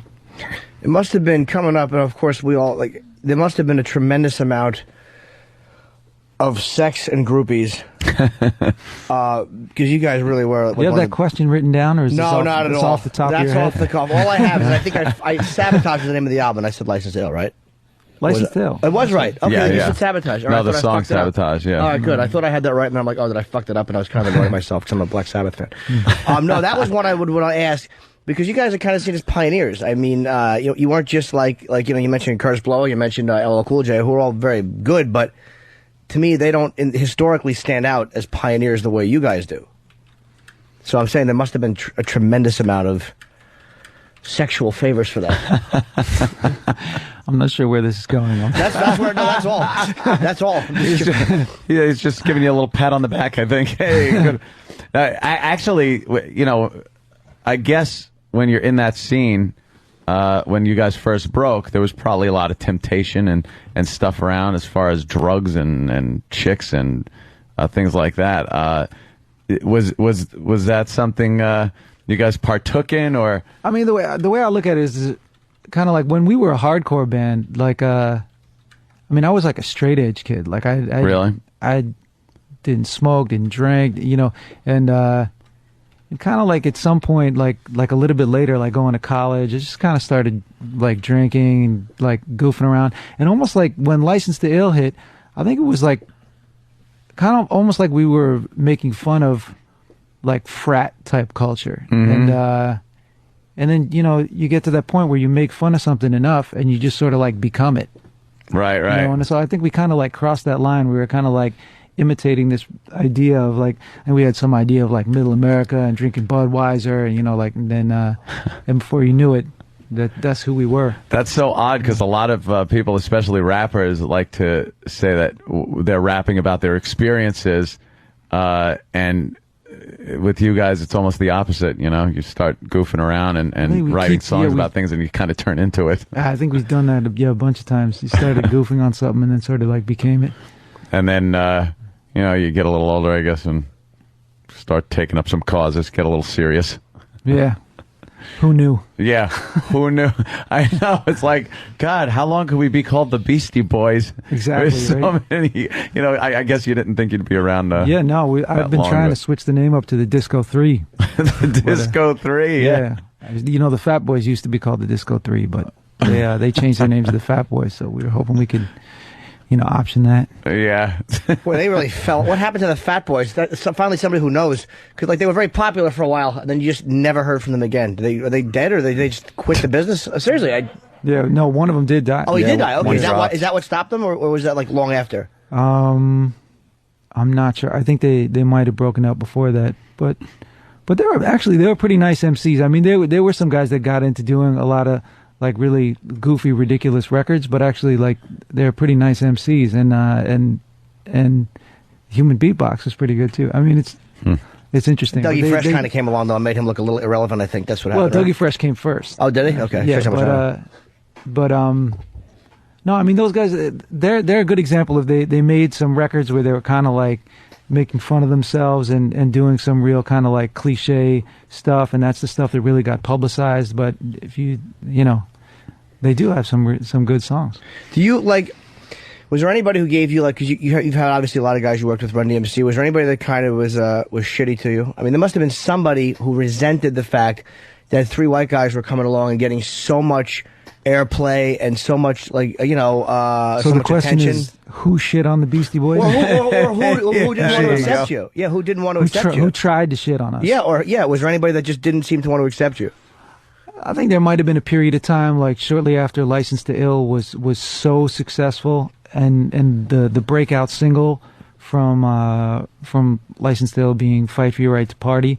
I think it's almost like Beastie Boys were really accepted by the black community early on. Like songs like "Hold It Now" were played on black radio, and really accepted. And I think with the extreme success of Fight for Your Right to Party, I think there were some people that were like, who the hell are these white boys? What is this? Which understandably was we were on some bullshit, so understandably, But I think most of that sort of dissipated after a while. You at some point you guys decided to pick up instruments too, and actually start playing. Yeah, I mean, in a way, it's something that we went back to because we did start out as a hardcore band. Yeah. And but people didn't know that. I don't think a lot of the majority of the people knew that, and they were like, "What the fuck are they doing?" Yeah. So then we started rhyming. And License to Ill was really a rap record. Paul's Boutique. We played some of the backing tracks on License to Ill stuff and on things on Paul's Boutique. But really, I think we really integrated it as part of what we were doing and playing instrumental songs and on Check Your Head. Because we listened to a lot of like jazz records and funk records in the process of finding stuff to sample. And so I think with Check Your Head, we sort of got interested in playing some of that kind of music. Yeah, you were going out, though, and touring with the instruments and playing live on stage? Or not during, like, License to Ill and Paul's Boutique. We did a bit in the studio, but but we didn't live at all. And with Check Your Head, when we toured for that album, we did break the instruments out again. Yeah, that must have been something. How'd that work out? It was cool. Yeah? It was good, yeah. Yeah, people like it because I know it kind of got a weird reaction from people. Yeah, yeah. They didn't tell me. I remember that. Yeah, that seemed like a good reaction to me. Yeah. So you guys are still doing gigs together, right? Yeah. Any festivals or anything? Still doing it. Working on a new album or anything? Yeah, we're actually recording now. Yeah. Very cool. And what do you think of today's music scene in general? And rap, I guess, the rap scene. I mean, it's quite different than when you guys began, obviously, but you've been able to adapt the whole way through. But I think there's still interesting stuff being made. One thing about hip hop is that it evolves so fast, much faster than rock music. I think rock music much more tends to stagnate and do the same thing over and over again. And but hip hop's not like that. I mean, records that are a month old are old. It's already an old record, and you don't have that same kind of nostalgia for old hip hop in the hip hop community as people do with rock. Much more like you don't have your like Led Zeppelins or Beatles or bands like that as much. They get chewed up and spit out real fast. Your stuff really stood the test of time, though, because you can listen to some older Beastie Boys and it doesn't sound like listening to old hip hop. You know it's old hip hop, you know. I mean, it really sounds. Yeah, I mean, some hip hop holds up. I still go back and listen to some early Public Enemy records. Oh yeah, and like Nation of Millions is like one of the most powerful rap albums ever made. You know? Yeah. But it really is cool that you guys still getting a lot of airplay, and it's still it's still relevant. Very cool. Who do you think is the best right now in hip hop? Yeah, I love Jay-Z, man. I still love Jay-Z records. Yeah, he's pretty amazing. I don't know. Best is a weird word, but I definitely most of the time when I hear Jay-Z records, and Nas too. I definitely like hearing Nas records. Is Eminem as good as people say he is, or does he get more play because he's a white guy? He's a really strong MC. I think he's good. He faded fast though, huh? That's hip hop right out of the scene. That's what it is. Yeah, it seems like he's having all sorts of issues. He's gained a lot of weight. Eminem? Yeah. Well, I'm saying that like I can't believe he got fat. Yeah, he hasn't been around in a while now. Believe it or not. I think he's working on a new record though. I wouldn't be surprised if he jumps. I would love to see what he comes out with next. So getting back to the movie, gunning for that #1 spot. We really haven't discussed it. So what can you tell us about it? Well, it's really centered around this all-star game that takes place up at the Rucker in Harlem, and it's high school kids, like the top high school kids from around the country coming together to compete in this tournament, and we focus on 8 of those guys. We go and profile 8 of them in their hometowns, and meet their families and trainers and the people around them and their friends as they're kind of like preparing to come to the Rucker. So you kind of get to know these different players in the world that they live in, and I'm definitely not making this sound as interesting as the film is. The film is good. And interestingly enough, some of the players that we profile are people who are probably going to be NBA superstars in the near future. Michael Beasley is one of them. Michael Beasley is predicted to be the number 1 draft pick in June. Jared Bayless has also made himself eligible for the draft. Kevin Love, Kyle Singler. I forgot. I'm forgetting. I think there are 4 of the guys who have made themselves eligible for the draft. So yeah, that'd be interesting if you get one of the guys and they actually become a star in the NBA. I think they probably will. I mean, these guys are incredible. Documentary players. of the career. Absolutely. Yeah, and I think it'll be interesting to look back at this documentary years from now and see these guys when they were still in high school. Oh my God, he was in this movie, and he's now an NBA superstar. Where's the movie going to be shown? Well, in New York, it'll be at Magic Johnson Theater uptown, and it'll be on 12th Street, or is it 11th Street? Which one is it? Like 3rd Avenue, and okay. You know, over by the Ritz over there. Right, okay. Webster Hall, whatever they call it these days. Whatever the children are calling. I don't know. It'll be in different theaters around the country. A couple phone calls before we let you go, if you want to get the headphones near your ear anyway. Ryan in Wisconsin, what's up? Hey, how's it going, guys? Hey. Love you, love the show. I just wanted to ask Adam, with the heavy sampling of Led Zeppelin on License to Ill, if he's ever met any of the people involved with Led Zeppelin, like Page or Plant or anything like that. All right, you know, this is a good story. I was actually backstage at Live Aid, the first big Live Aid. Somehow I snuck back there. I borrowed a pass from somebody, and I was kind of trying to hide out somewhere so that I wouldn't get thrown out for having the wrong kind of pass. And all of a sudden, this area that I was in, like Led Zeppelin walk in, and they're hanging out, drinking beers in this kind of outdoor area, and then the Rolling Stones walk into the area, and they all start giving each other hugs and talking to each other, and so I was sort of stunned for a minute to see all these superstars. Just trying not to get thrown out of the area. Yeah, just kind of hiding in some corner. That's pretty cool. Jeff in Arizona, what's up? Hey, yo, hey, love the show. I want to let Adam know about the punk rock days and how much I actually still appreciate it. I listen to it still do. And one of my questions is, does he still listen to punk rock? Are you still about the hardcore? And is there a chance that we could ever see a hardcore album again? Yeah, I mean, I do still listen to hardcore, but interestingly enough, I still listen to probably old hardcore from when I was 16 years old. Can you name some? What's that? Can you name some of your influences there? Yeah. Yeah, I mean, I still listen to that early Bad Brain stuff, like that Roar tape. I listen to all the time. The first couple Minor Threat EPs, those first 2 7-inches. Yeah, XM has the Fungus 53. Yeah, I listen to that. Actually, I listen to that a lot too. That's the goods. Yeah, for sure. Yeah, well, you mean Lars' show, right? Love you. All right, thank you, sir. Let's go to Cleveland. Jeremy, what's up? Hey, boys, what's going on? I had a question for Adam. Back then in the 90s, with the earlier lyrics of rap becoming about, revving about big screens, 40s, blunts, and bitches, how hard was it to keep the lyrics, kind of clean and friendly like you guys had always had them? I don't know that I would necessarily vouch for our lyrics being clean and friendly. But maybe some. I don't know. I think we rhyme about whatever seems interesting to us, and maybe at some point in the near future, flat screens and whatever else may seem interesting. It's not that interesting to me at the moment. Let's go to Boise. Kelly, what's up? Hey, love everything you guys have been doing. My question is, wow, full of brain dead. Who decided or came up with the idea to reverse the bass line on Paul Revere? I think I did, actually. To be perfect, I'm just going to blow my own horn here. Yeah.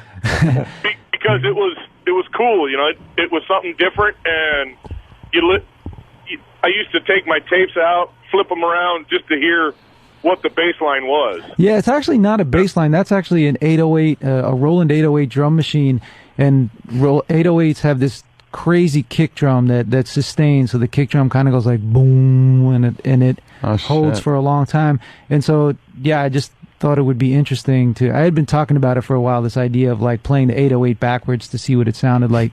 And one time we kind of... It was killer. Thanks. Nothing more I can say. Aye. Yeah. I think we all felt that way. everything you guys have Actually, done. Run DMC were in the room with us when we were making that beat, and we flipped the beat over, and I think everybody kind of like all looked at each other like, "Oh my god, that sounds incredible." We actually, in those days, it was on a 2-inch, and we flipped the 2-inch over, played it backwards. All right, thank you, Kelly. Thank you. We got to take a break, but Adam, thanks for stopping by. It's gunning for the #1 spot. It comes out June 27th. Yeah. I'm a Hoops fan. I'll definitely check this one out. Cool. All right. Thanks for having me on. All right. Man, thanks for coming. Adam Yonk from the Beastie Boys. We'll continue in just a bit. Responsible parents everywhere, Opie and Anthony are now back on the regular airwaves. So take your baby off that windowsill and sit him in front of the radio. To hear the shriek of a small child, that would be wonderful. Opie and Anthony Dash, bring in the funny. Bring in the funny. Back with the Opie and Anthony Show. Want to thank Adam York for stopping by from the Beastie Boys. The movie's gunning for that #1 spot. Not the most memorable of interviews, and now we get to tell you why. Without giving too much away, just before poor Adam actually, walked into the studio, it was brought to my attention that Chauncey Hayden, who's pretty much obsessed with me at this point, has another article about me that comes out, I guess, tomorrow.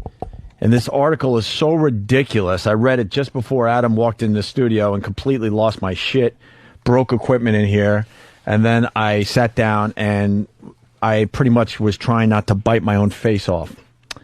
And then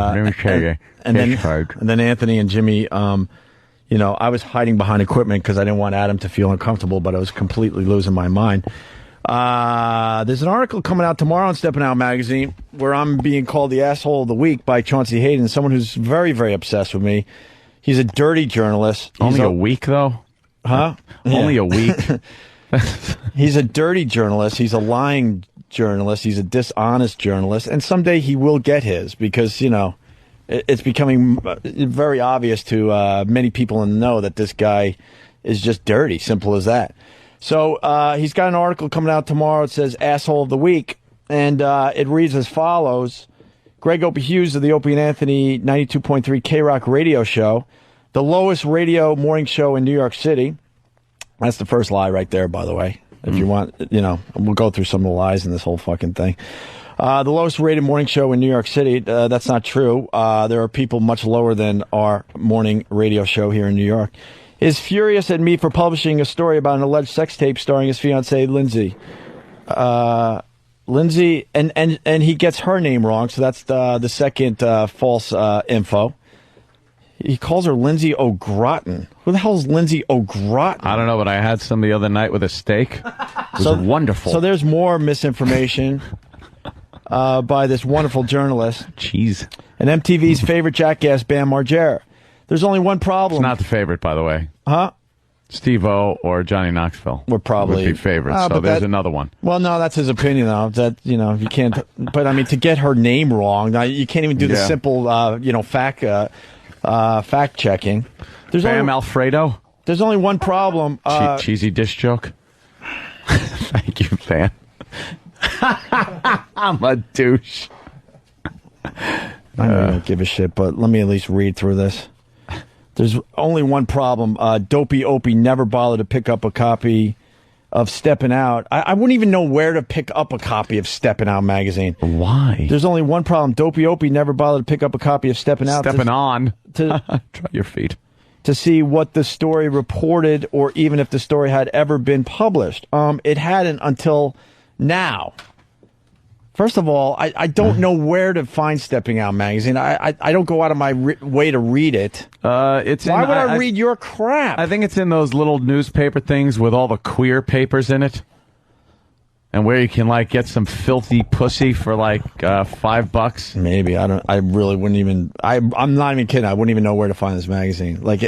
This is what I do when I'm not doing radio is search out Stepping Out magazine. Why would I do that?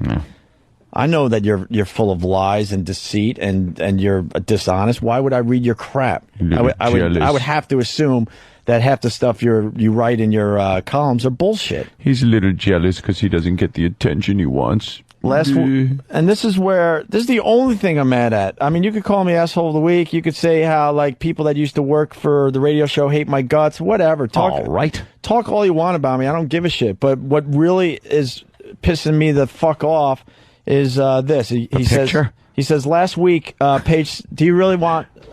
Dude, I'm just trying to fucking around. But you know what? Sometimes it's a real moment. Just fucking go with the real moment. You're not going through this fucking bullshit. Dude, I've been through so much fucking shit involved in this show. Lighten up. I'm trying to fucking keep it light. I don't want to keep this light. All right. Do what you want. There's no reason to keep this light. Do what you want. You know Yell he's at me, throw headphones at Jimmy. We're the fucking assholes. Fuck this then. I didn't. First of all, I didn't throw the. I already explained that I didn't throw the head. You fucking. I didn't throw the headphones at fucking Jimmy. I explained. You're fucking dick to us because you're pissed off at this no, fucking douchebag. No, because you're. And we're assholes now, dude. You're uncomfortable in making jokes. There's not a time for jokes. That's all. Dopey show. Well, it's not fun right now. I throw in jokes. It's not fun right now, Anthony. Info out. It's not fun. You know we've talked behind the scenes and what this has done to me and my girl. I understand. I've been through shit like similar shit. I understand. It's not fun. But we're not the bad fucking assholes here. All I'm asking is not to make little jokes. I want to have a moment here. And when I threw the headphones, when I read this, I wasn't throwing them at Jimmy, and I apologized immediately. Didn't I apologize to you immediately? Yeah. I did not throw the headphones at you. I swear to God. I know. I went to hit this fucking thing, and they went flying over the thing. And immediately I said I fucking didn't throw the headphones at you. This is a real moment that's going on. I got a girl at home that is this close to a fucking nervous breakdown because she doesn't deserve this shit. I understand. I say whatever you want about me. I don't care, but my chick doesn't deserve this shit. I know. And and what happened was this is a fucking false rumor, a lie that was started a year and a half ago by someone we all know his name, and fucking Chauncey was the one that fed this fucking story to Page 6 and made them believe that this could be possibly true. And now I'm in living fucking hell. Everybody knows in my little circle that it's not true, but there's a lot of people out there still wondering what the fuck is going on with this shit. Okay, read it and I'll shut the fuck up. Well, no, I mean, but just don't needle me. That's all I'm asking. Needling you. I was trying to add a little levity. Dude, there's been times, and there's been times with you with personal stuff on the show. I'm right there with you, right there. Okay, I'm right there. I read you. Believe me, and I don't want to bring up stuff, but all I want to say is when you go down a serious road, I'm right there with you. I read you and go, wow, this is pretty heavy shit, and I'm there just to kind of support and listen to what you have to say. And I'm right now, I'm completely on edge, and I apologize if you're throwing in your jokes. I just don't want to hear it right now, because this guy is a complete asshole.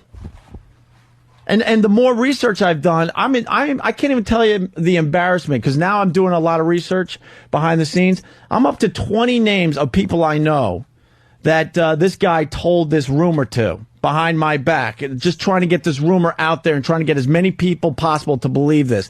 Got message boards to believe it, where these message boards go into private areas and discuss, well, is the tape real? Does anyone know anything on it? Let's try to find this fucking tape. There's no fucking tape. But now I have to clean up this mess, no matter what it takes. So he continues, because I'm the asshole of the week. Last week, Page 6 of the New York Post published an item that yours truly was planning on running a story on the alleged sex tape in an upcoming issue. Page 6 was correct. What does that mean? Page 6 was correct. What does that mean? However, what Opie failed to do was return my request for a comment regarding the sex tape rumor.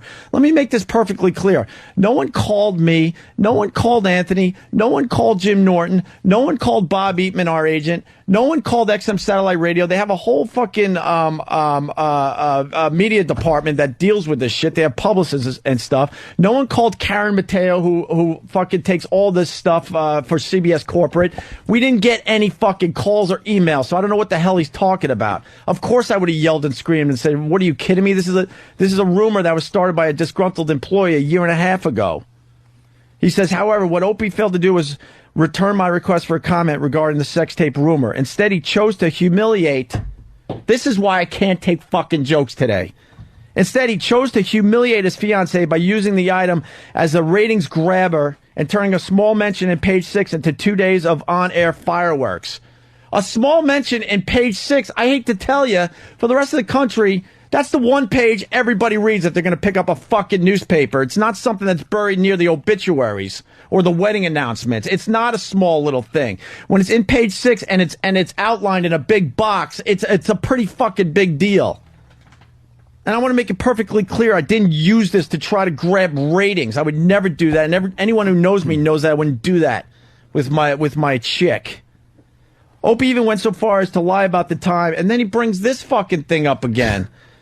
Opie even went so far to lie about the time he called me on the phone several hours after I interviewed both him and his partner Anthony Cumia for Penthouse magazine and asked if I would change one of their answers. The question was, who invented Whip Them Out Wednesday? First of all, it's Whip Them Out Wednesday.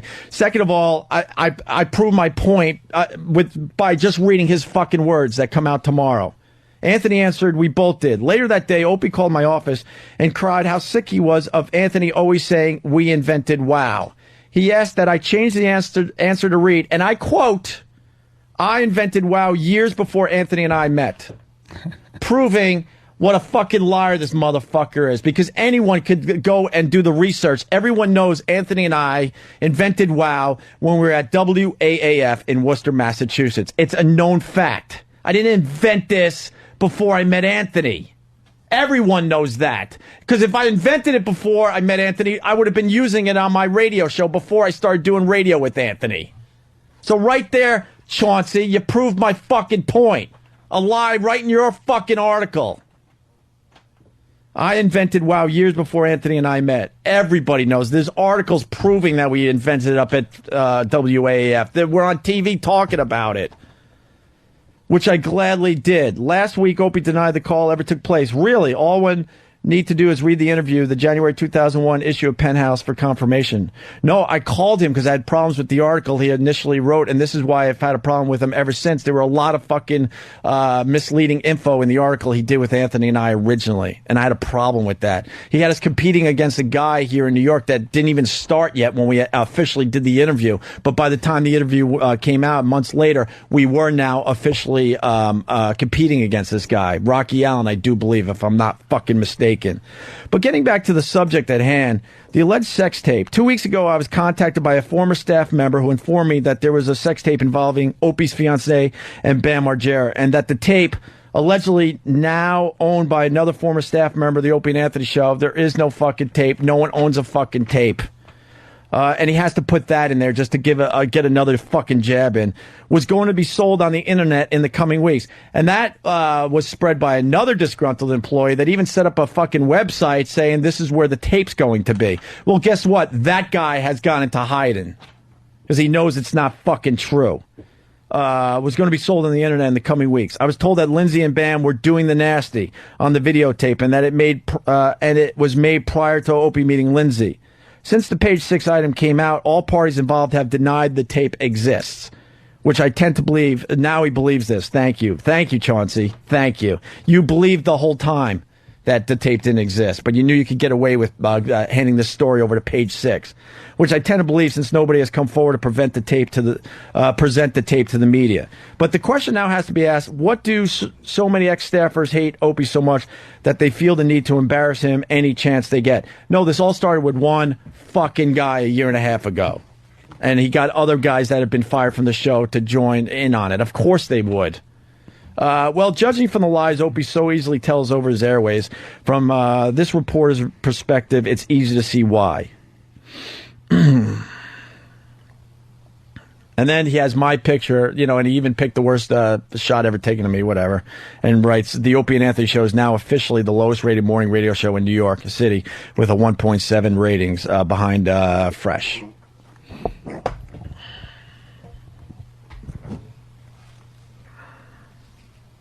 So there you go. Just want to get my point out there. These motherfuckers.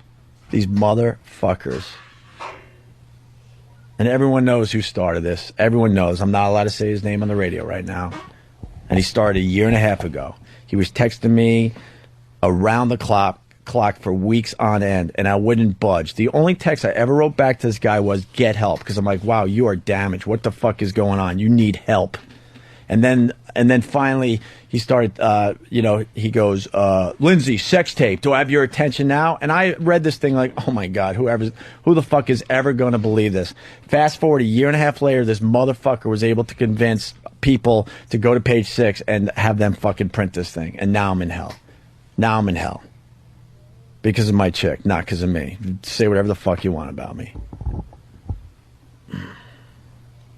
And it's been embarrassing the last week because I'm calling a lot of people that we know, and everyone's coming forward. Oh my God, he would call me up in the middle of the night and tell me about this and that, and he said he had stuff on me, he had stuff on Ant, he had stuff on Eric Logan. I don't think so far he doesn't have anything on you, Jimmy. And then, but the big get was this, of course, sex tape.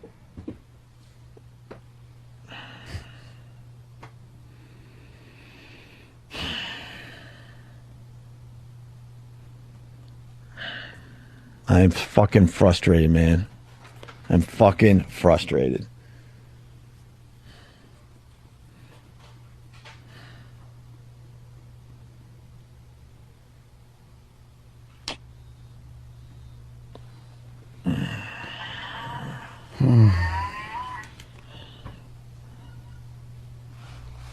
Hello? Yeah. Why?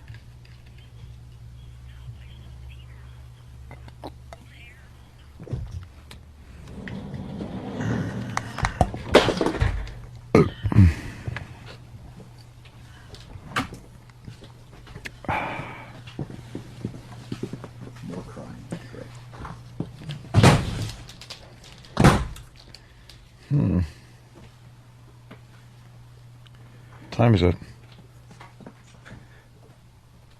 I can't see the clock from here. 10:49. Parishah thought I move. 10:49. 10:49? I have 10:48. A little extra GTA time, I think. Do you think we'll do line of the day? I think we should at least acknowledge. If we had done line of the day, it would be brought to you by AshleyMadison.com. If you're looking for a little something on the side, you want to cheat, but you don't want to get caught, go to AshleyMadison.com and check out the girls and the guys that are there to cheat with. We had 4 runners-up and 1 winner. Ooh. So we have them available? So we might as well do it. Sure. What the heck? Fuck it. Actually, his lawyer stepped in because he originally sued for 8 lollipops. Now, that was a funny line. It sure was a gem. And the next one? It's an interesting story, though. Why would they call you the bagel? Because it rhymes with nagel, or because you're doughy? That's line of the day getter 101. Always attack Eric. Yeah, attack Eric. You will make at least the runner-up. It's our soft spot. The third of the 4 runner-ups. So, what does Tony do behind the scenes? I thought it was magic. No, Anthony, it's not. You think a little fairy just points? Well, sometimes, yes. Okay, rule number 2, make fun of Steve. That's right, call Steve a fruit. E-Rock's fat, Steve's a fruit. Check. Oh, okay. One has been eliminated, so we're going right to the biggie, the one, number 1 line of the day. Here comes line of the day, line of the day.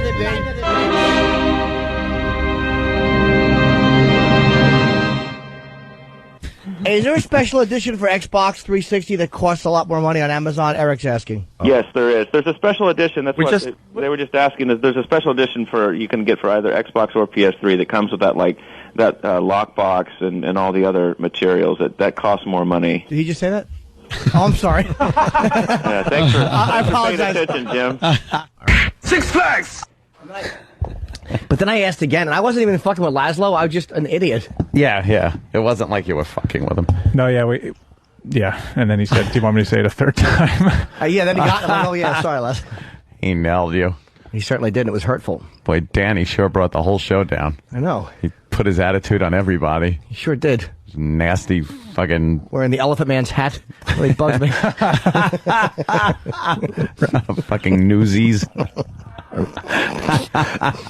Around the office, we call that a shit pancake of a hat. A Nagel pancake? Sorry, Iraq. Fuck him. I feel bad for Iraq. Yeah. All right. Well, Poe, get my car. We'll see you tomorrow. Point it towards ethnics and let me get in. You're not playing yet. Oh, that's right. I do have my GTA. Thank you, Laszlo, by the way. Yes, thank you very much. For getting us our Grand Theft Auto 4. I'm going to go home and, oh boy, am I going to have